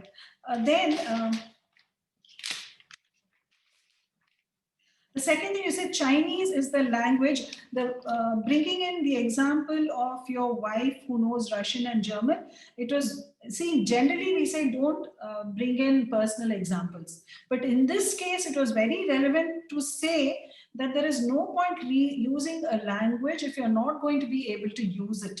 So then they're saying my wife knows Russian and German, but she can't remember anything of it, would have is very relevant, okay? Then you said something about the bilingual can be used in other areas. The argument was children who are bilingual build their brain power. It was not that they have, it is because of being bilingual that their power increases. So what you understood it as was that power can be used in other areas. So the argument was not right. Then you said about dementia, equal amount of research has shown that you can avoid dementia with Sudoku. excellent point, because it is true. Again, it was generic. So if you had brought a counter example to say a statistic shows that just by doing crosswords or Sudoku, dementia can be avoided, that would have added value to your rebuttal. Then you said something about genetic and psychologists. That I think was a new point. I don't think the FOR team brought in any point on genetic, unless I missed it. Okay, you're not supposed to bring in any new points. You have to connect them. Shabil, your opening in Malayalam was a good touch, but I'm not sure how much impact it created. See, actually, attacking the British Council was excellent. When you said British Council is conducting IELTS exams all over the world and so on, if you had just given one example of a country, saying that this country, which has predominantly, say, suppose you said China or France or somewhere, even here you have British Council offering its programs. So what, it's ironical that British Council should advocate not doing a second language. You know, you could have brought in a little sarcasm there. Your argument, rebuttal on the cost benefit analysis was not very convincing. It should have been more emphatic. Again, if you had got a counter example, it might have been better. The South Korea, you said the education system, it's because the trainers are not trained, and I don't know, that again sounded very generic. It didn't have any specifics to it. It sounded more like, you know, how you could have attacked it was, you could have said that my speaker spoke about the Korean teachers not being equipped enough, about it not being of any use. All these sound like my opponent's own opinion, because he did not have any figures or statistics or research to support that it is of no use to them. He had nothing to say that the teachers are not well trained. Is it a figment of your imagination? So you could have countered it like that.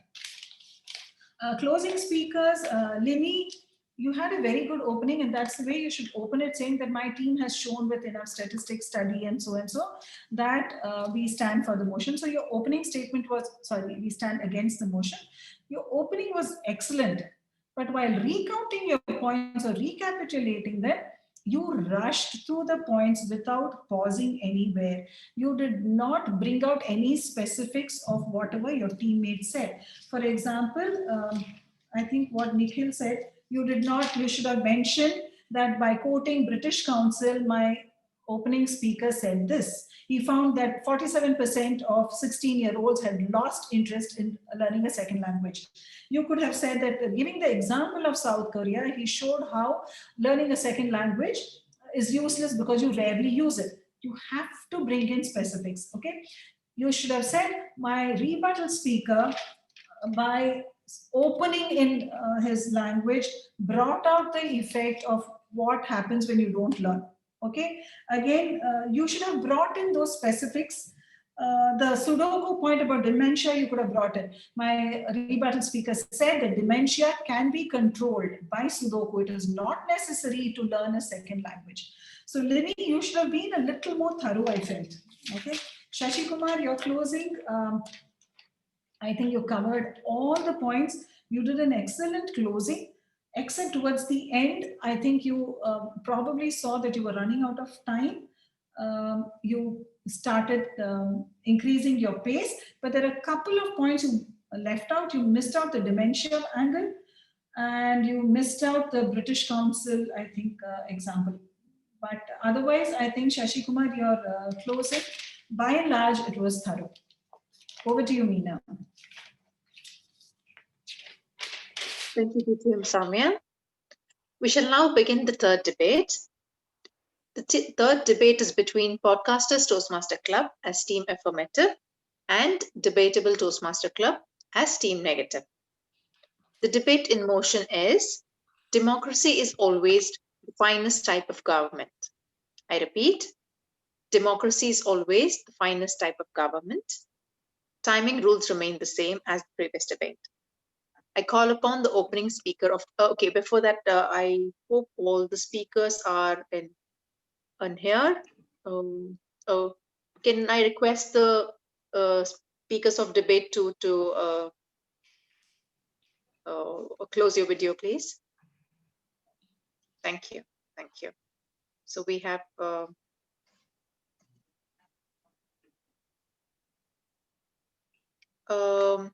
debate 3 speakers.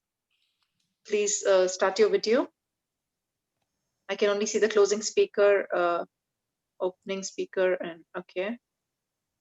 1, 2, 3, 4, 5. One is missing. I think. Okay, perfect. 1, 2, 3, 4, 5, 6. Perfect. Now we'll begin the debate.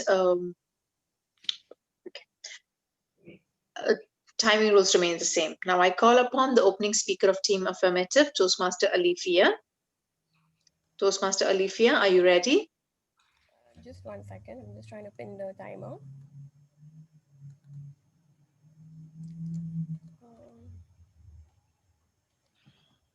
Okay, the color is going to change for the timer?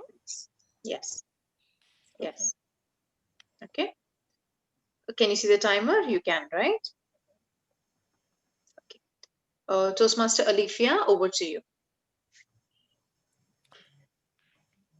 Democracy is always the finest type of government. Now, what's the definition as per the Merriam-Webster dictionary? It says that the government is chosen by the rule of majority by the people, and the supreme power is vested in the people to exercise it directly, and they choose a person that they want out of free elections. Now, this democracy, ideally, let's go back to history, dears.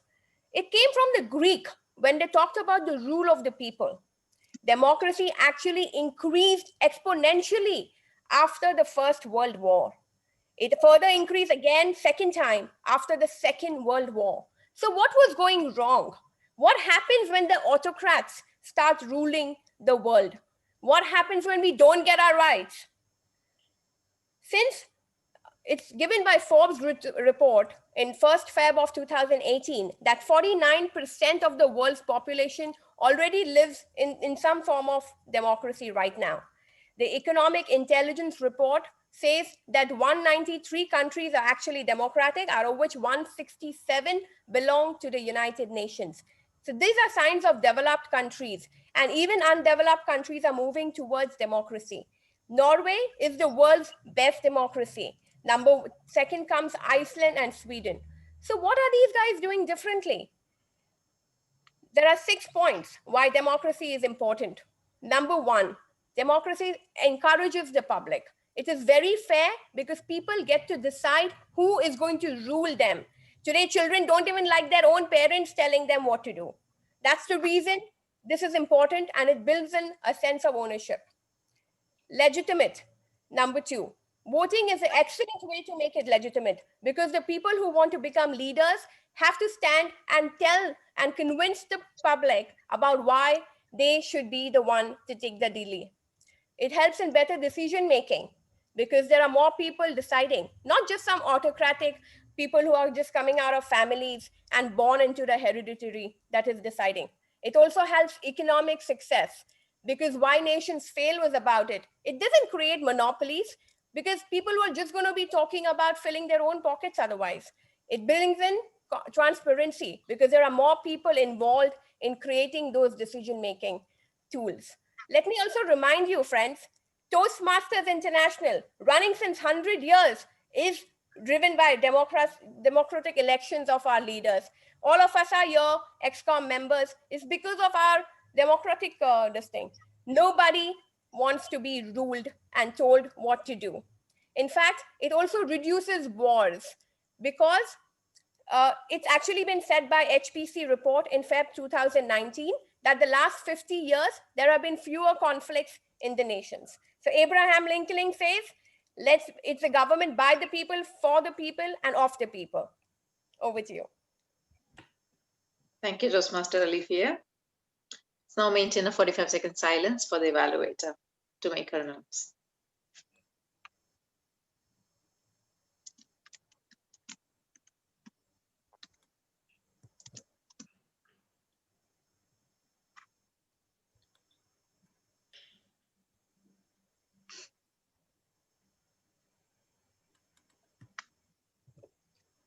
I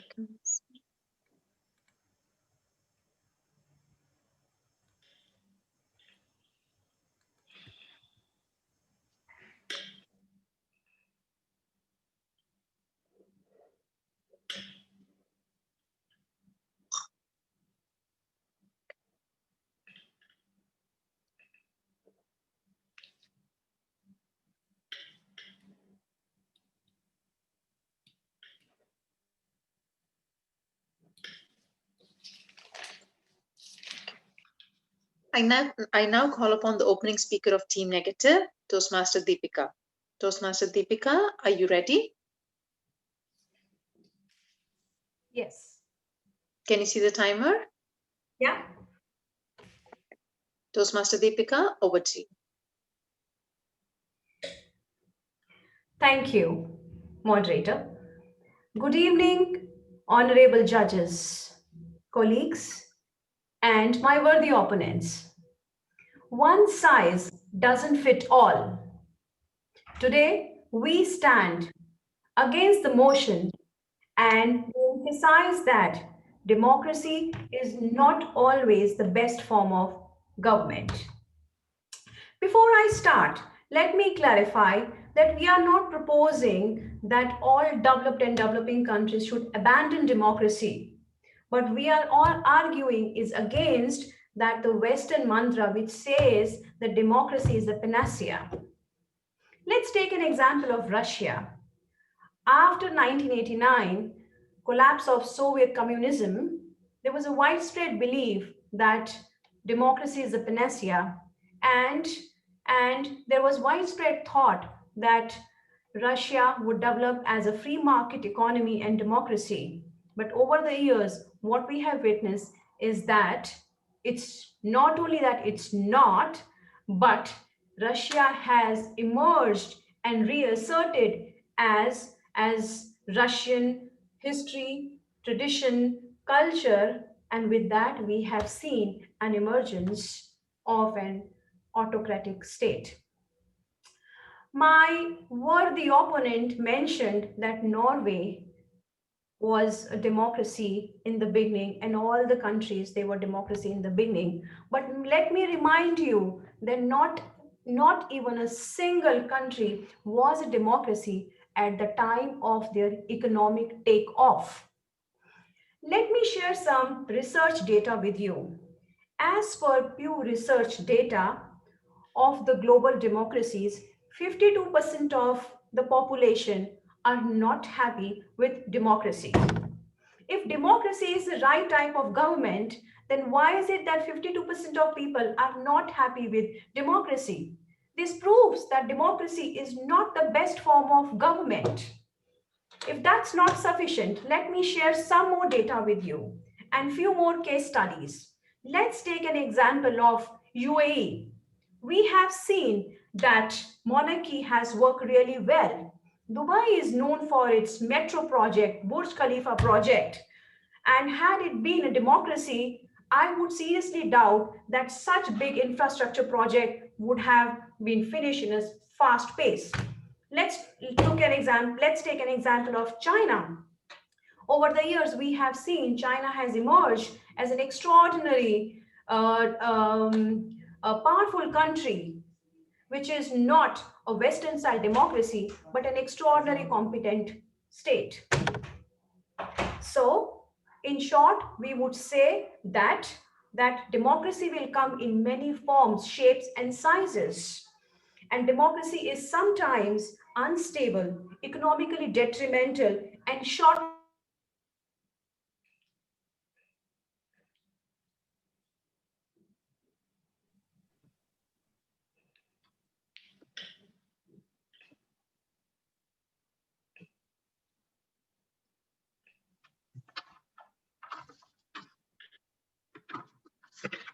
Thank you, Toastmaster Deepika. Let's now maintain a 45-second silence, please.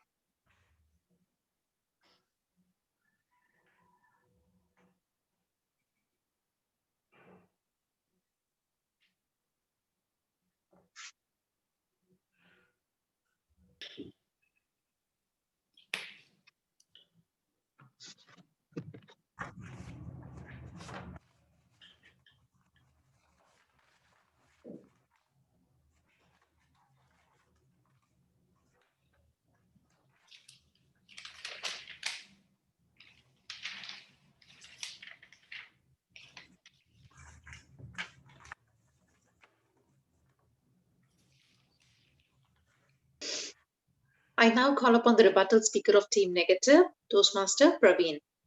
Toastmaster Praveen, are you ready? Yeah, I'm ready. Am I audible? Yes. Can you see the timer? Yes, I can see the timer. I have pinned the timer. Toastmaster Praveen, over to you. Good evening, Toastmasters, judges, and my worthy opponents. I was not sure if my opponents have actually understood the motion.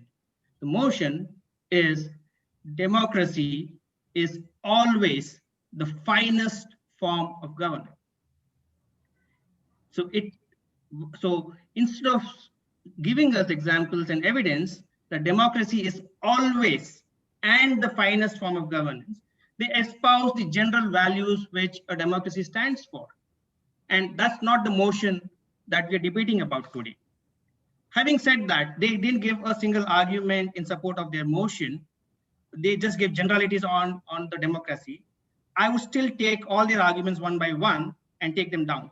Firstly, they said that it was in Greece that a democracy first started.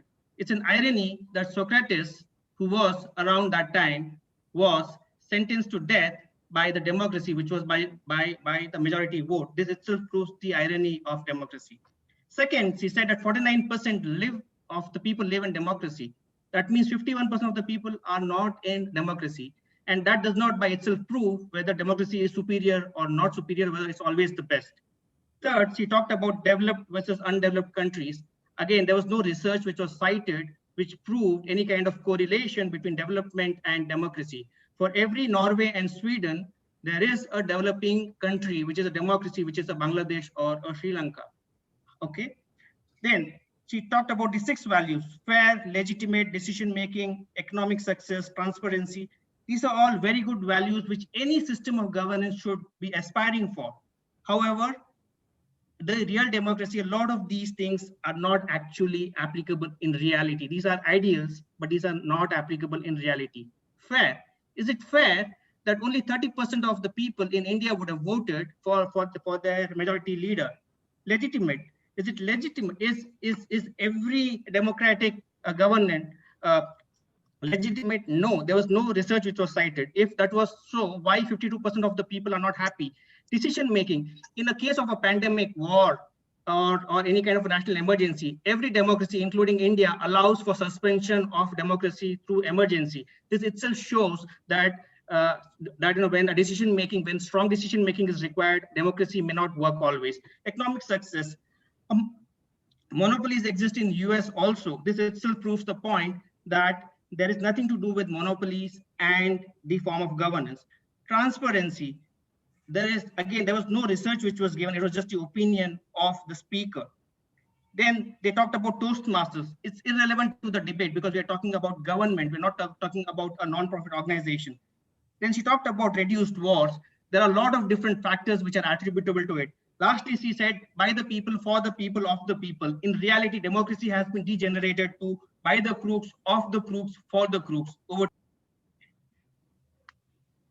Thank you, Toastmaster Praveen. Let's now maintain a 45-second silence for the evaluator.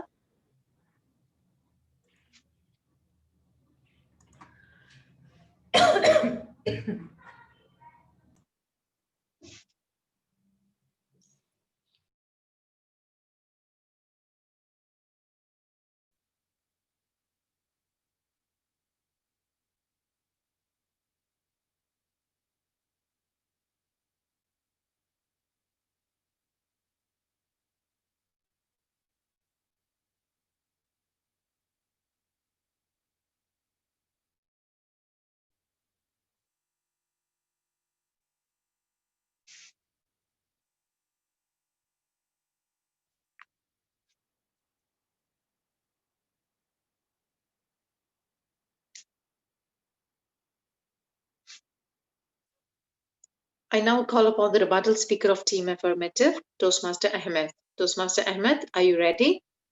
Yes, I am. Can you see the timer? Yes, I can. Toastmaster Ahmed, over to you.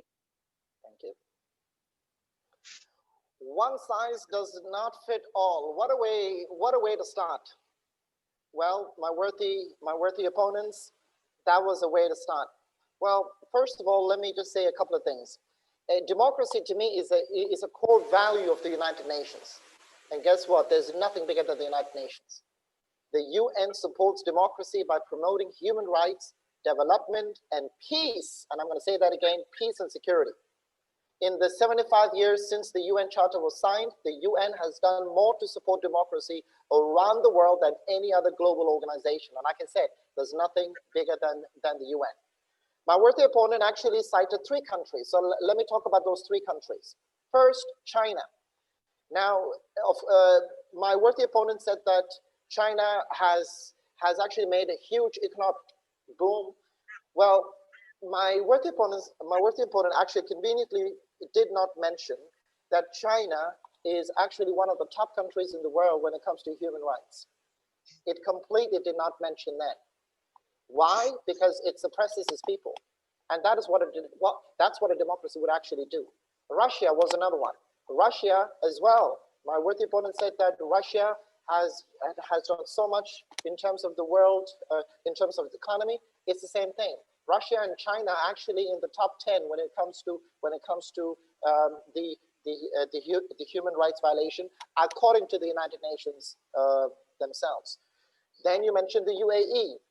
Absolutely, Burj Khalifa and the infrastructure here. I mean, I was born in Dubai. I can tell you that. This is one of the most fastest developing countries and cities in the world. It's true. But I've been here for 40 years and I still don't have a UAE passport. There you go.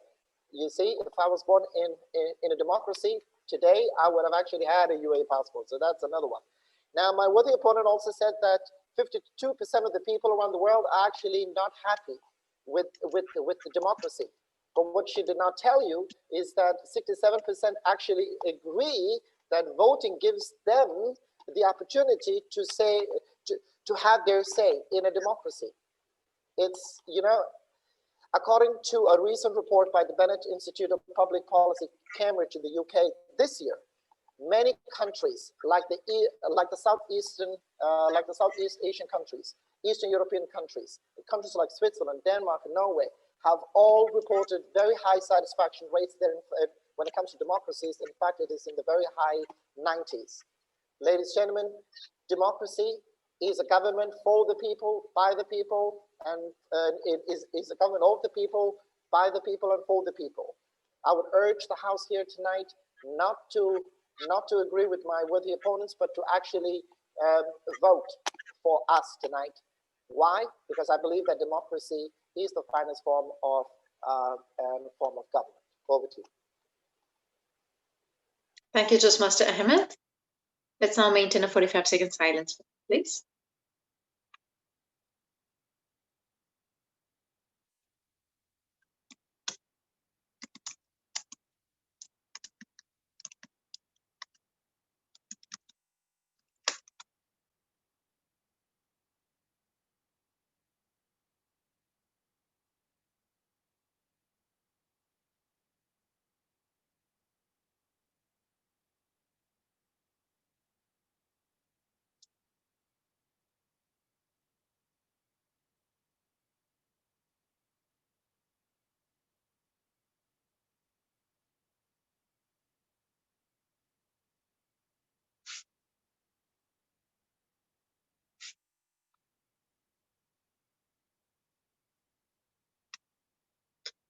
I now call upon the closing speaker of Team Negative, Toastmaster Radhika. Toastmaster Radhika, are you ready? Hi, Meena. Can you hear me? Yes. Can you see the timer? Yes. Toastmaster Radhika, over to you. A very good evening to the debate moderator, my worthy opponents, and members of the House. Democracy is not always the finest type of government. This is a point that has been well elucidated by my opening speaker when she had explained that democracy is not always a panacea, though we are not arguing against democracy or abandoning it. She had given the examples of countries like UAE, China, which are not democracies, and they are fine examples of very good government machineries. And then she also made a noteworthy point of saying that whatever may be argued, at the time of economic takeoff of the most of the countries stated, they were not democracies. And democracies can, in fact, sometimes be unstable and economically disadvantageous. If there were any doubts remaining, those were quashed by our second speaker, Toastmaster Praveen, when he pointed out the irony of democracy by showing how Socrates was executed by the democracy that he advocated for. And he also explained that one must not look at it only through the lens of developed countries only, and also that democracy in reality sometimes turns out to be by the groups, of the groups, and for the groups. This proves beyond doubt, how flawed this motion is. And therefore, we urge the House to vote against the motion that democracy is always the finest type of government. Over to you, Toastmaster Meena. Thank you, Toastmaster Radhika. Let's now maintain a 45-second silence for the evaluator, please.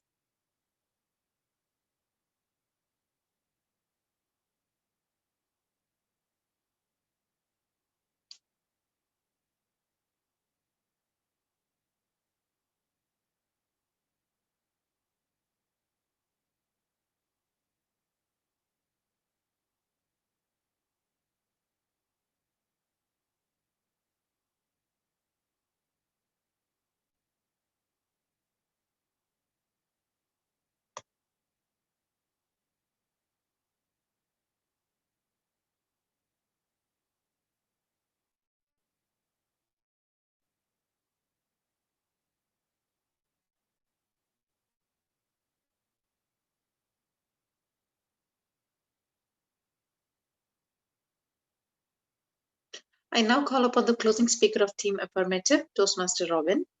Toastmaster Robin, are you ready? Yeah, hi, good evening, Toastmaster Meena. Can you hear me? Yes. Can you see the timer? Yes, I can see the timer. Thank you. Toastmaster Robin, over to you. Good evening, everyone, and members of the House, and especially my worthy opponents. The motion on the floor is democracy is always the finest type of government. And our opening speaker very, very clearly established this fact by telling us that half the world is under democratic type of government, and it is doing extremely well. And United Nations, which is one of the top organizations in the world, 167 out of the countries in United Nations are democratic. Now, she also pointed out very clearly why is it so important and why is it doing well? Because it is a government elected by the people. So it is transparent, it is legitimate, and more importantly, our rebuttal speaker very clearly mentioned the other alternate forms of government, like the example given was China has a very, very bad track record of human rights. And we are all humans here. That is the most important part.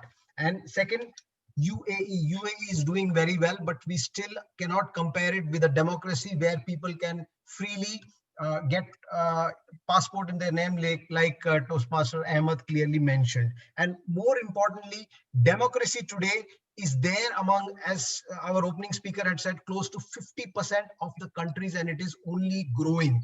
And it is very, very clearly established that there is no alternate form of government which is comparable to democracy. So our stand is very clear that democracy is always the finest type of government, and it is the best for people's interest and for progress. Thank you so much. And we would like to end by saying democracy is for the people, by the people. Thank you so much. Thank you, Toastmaster Robin. Let's now maintain a 2-minute silence for the evaluator to make a notes.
Yes, Meena. Okay. Now that brings us to that concludes the final and third and final debate of tonight's mock debate contest. I now invite DTM Soumya Rangarajan for the feedback of the final debate. DTM Soumya, over to you. Thank you, Meena. Democracy is always the finest type of government. Here again, the weak point, the weak link in this should have been always. And I think the opposition did manage to grab that point. Now, starting with the opening by Alifia. Alifia, I loved your opening where you gave the definition of democracy from the Webster Dictionary, and that was quoted well. You covered the historical angle by tracing it from Greek and what happened after the First World War, what happened after the Second World War, and what happened when autocrats ruled and all that. That was good. But you mentioned an international economic report. There you did not offer any specific examples. I would have liked that. Okay. You mentioned Norway, Iceland, Sweden, and there you could have given a statistic on the happiness quotient, because that is what always comes out when we talk about these Scandinavian countries. So you could have spoken about how the people of the country are so happy. That would have given validity to your argument. You mentioned a lot of qualities which a democracy has. You spoke about decision-making, legitimate, economic success, so on and so forth. You could have taken an example of a developing country and spoken about how the resources are very limited and why, being a democracy, it is able to put it to best use. Alternatively, you could have also given an example of a non-democracy which is failing. So what was lacking in your opening was, though you spoke very well, you stated your points very well, specific examples and statistics to support was missing. Okay, I would have liked that a little. Again, you said something, the Toastmasters point was completely irrelevant, and that's something which the opposition picked up very well. You spoke about the fewer conflicts. I'm not sure that you validated it very well. It is, how do you say that it's because of democracy that it happened? So validating that more would have been effective. Deepika, coming to your opening, your starting was excellent. One size doesn't fit all was bang on when you attacked the point that you cannot have everywhere a democracy, but you took a long time in your opening. You spent a lot of time in the opening and you wasted precious minutes there. You could have done it faster. Second thing, you said democracy is not always the finest type of government. You're not supposed to change the motion. You have to say this is the motion and we're against it. You don't rephrase it. Okay. You brought the example of Russia and you spoke about the decline of communism in 1989, but somewhere in your argument you sounded very confused. You took a lot of time over this Russia. It was too long a point which lacked the effect, because by the end of it, I couldn't understand what you were trying to say. If you had wanted to make a comparison as how they came back, again a statistic as despite not being being an autocratic state, they achieved this, something like that would have given impact. Numbers are very important. You spoke about Norway and you brought in that my opponent spoke about Norway as an opening speaker. You're not supposed to do a rebuttal. You only state your team's points. You said 52% of the population are not happy.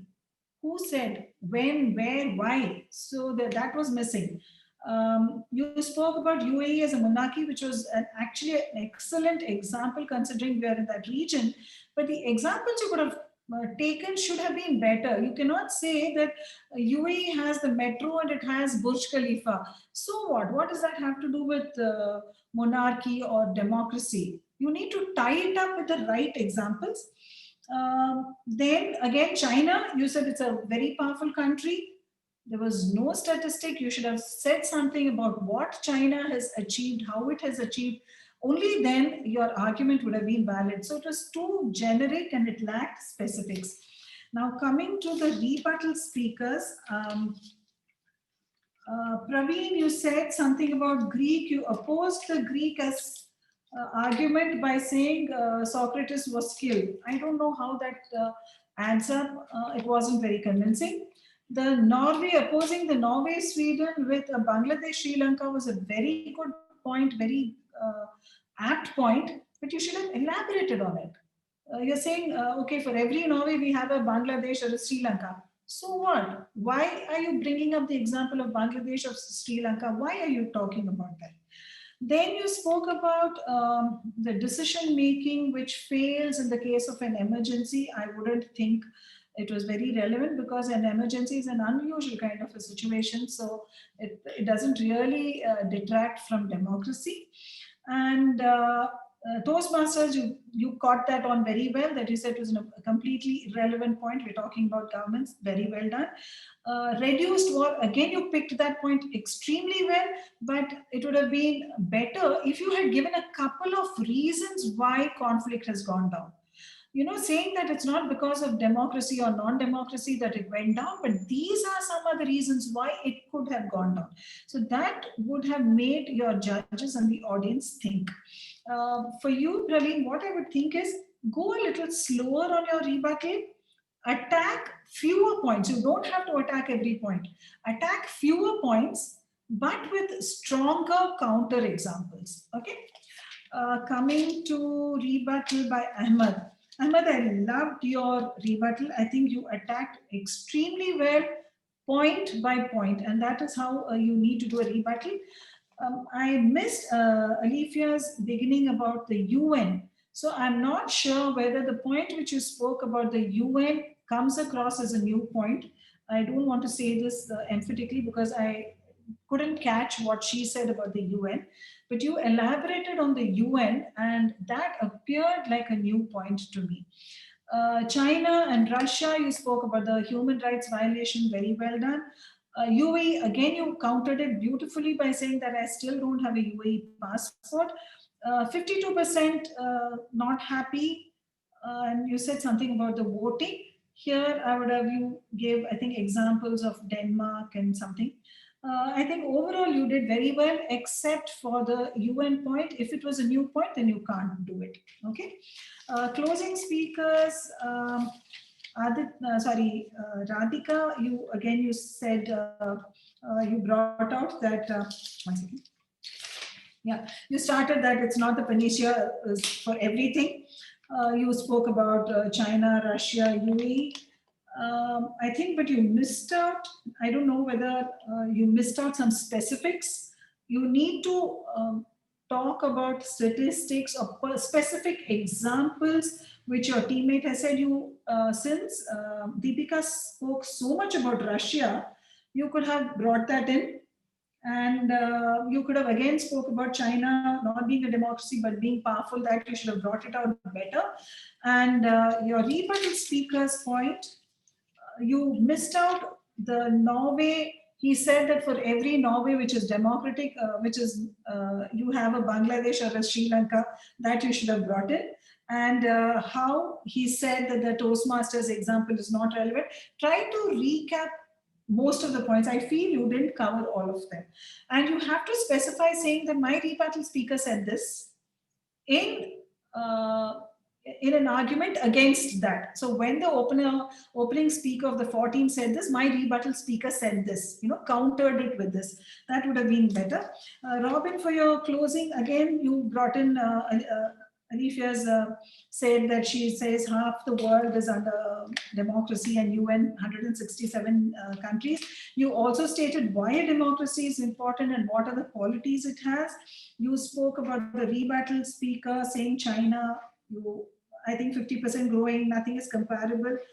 All that was done, but I would have liked you also to say that my rebuttal speaker brought a very effective rebuttal for this point, So that would have added a greater power to your rebuttal. But overall, I think you covered all the points and it was done well. Over to you, Meena. Thank you, DTM Soumya.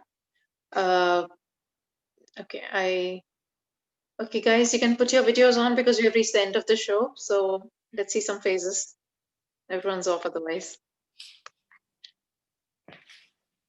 I'm bored of seeing my face. Thank you. Thank you. So we hope our debate contestants have had a great learning experience from the mock debate and the wonderful detailed evaluation given by DTM Soumya. I hope this will add to your learnings as well as take it to the next level. Moderating 3 debates has been an experience for me, and listening to all the different sides of it has been brilliant. I want to thank our timer, Toastmaster Stuti, and our Zoom master, Toastmaster Jinesh, for their support during the entire meeting. Without any glitches, we had the entire meeting go on, which is very, very well done. And that's it. Thank you so much, guys. Thank you for the patience and participation. Thank you. I will now hand over the stage to the meeting back to our very charming, smart, enthusiastic. I don't know how many times he's going to make me lie about all the adjectives he wants me to tell, but the Area 28 director, Toastmaster Jensen. Over to you. Thank you, Meena. Yes, so finally you did get an opportunity to get back at me for mere roasting in the beginning. So, hello friends, let us all give a big round of applause to Toastmaster Meena for that meticulously, methodically conducted debate session. She deserves it. Though I wouldn't otherwise acknowledge it, but she deserved it this time.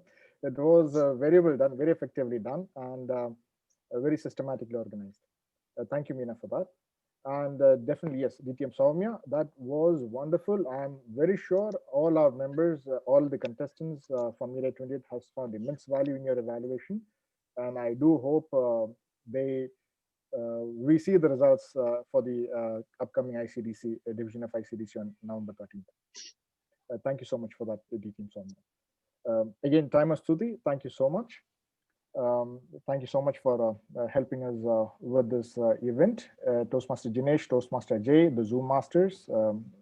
This session wouldn't have been possible without the active contribution of all of you. If there are any guests, I don't see guests, I just see members. So Karun, do you want to give us some feedback on how did you find the session? You were there in the beginning. Karun, are you there? Would you want to give? Yes. Yes, Toastmaster Praveen, thank you very much. It was quite interesting, quite educational. I mean, that's what the value I receive, the purpose for my attending this meeting as well. Quite good points I have taken down that we need to keep in mind. Thank you as well, DTM Soumya, for very good feedback as well. And congratulations to all the speakers, I would say. Quite well performed debate. Thank you, Toastmaster Jensen. Thank you, Karan. Thank you for your feedback. And I can see Susan George. Susan, would you want to give us some feedback before we wind this up? Susan, are you there? Yes.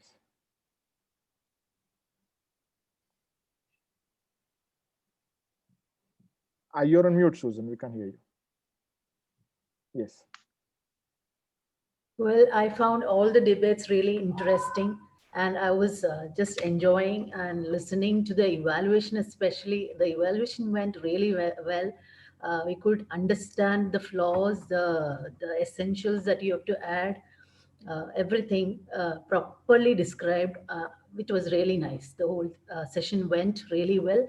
The debate moderator, Meena K, did a real good job. So everything went on really well and well organized. I'm really happy about the debate session. Thank you, Susan. Thank you for that wonderful feedback. Yes.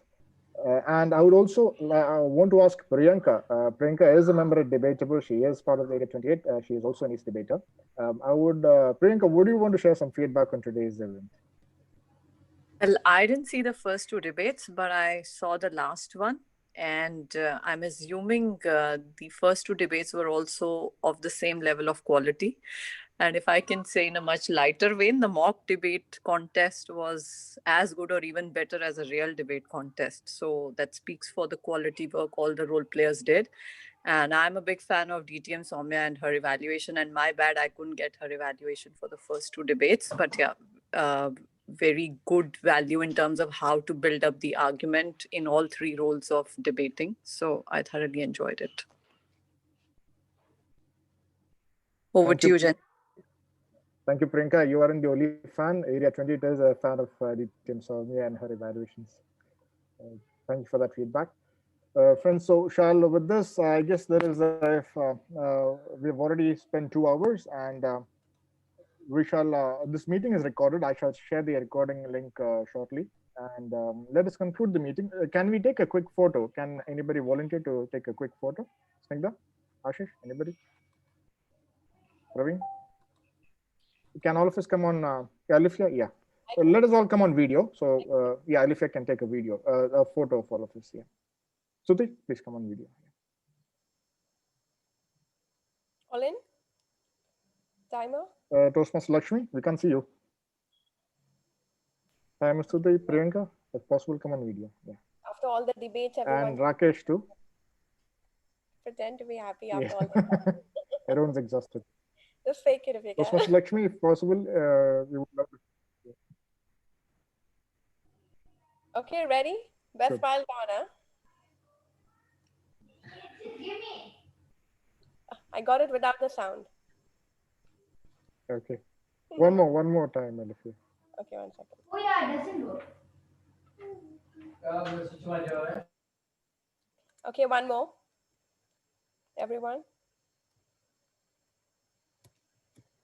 Got it. Thank you. Thank you, friends. So with this, Thank you. with this, yeah, we conclude the Area 28 mock debate contest. Thank you so much, all of you, for being part of this and making this happen. And with the power vested in me, I conclude this meeting closed. Thank you. Thank you. Thank you very Good night. much. Good night, everybody. Thank Bye. you and Good good night, night. everybody. Thank you. Thank you. Bye. Jensen, I'll just end the meeting. Yeah, sure. Okay.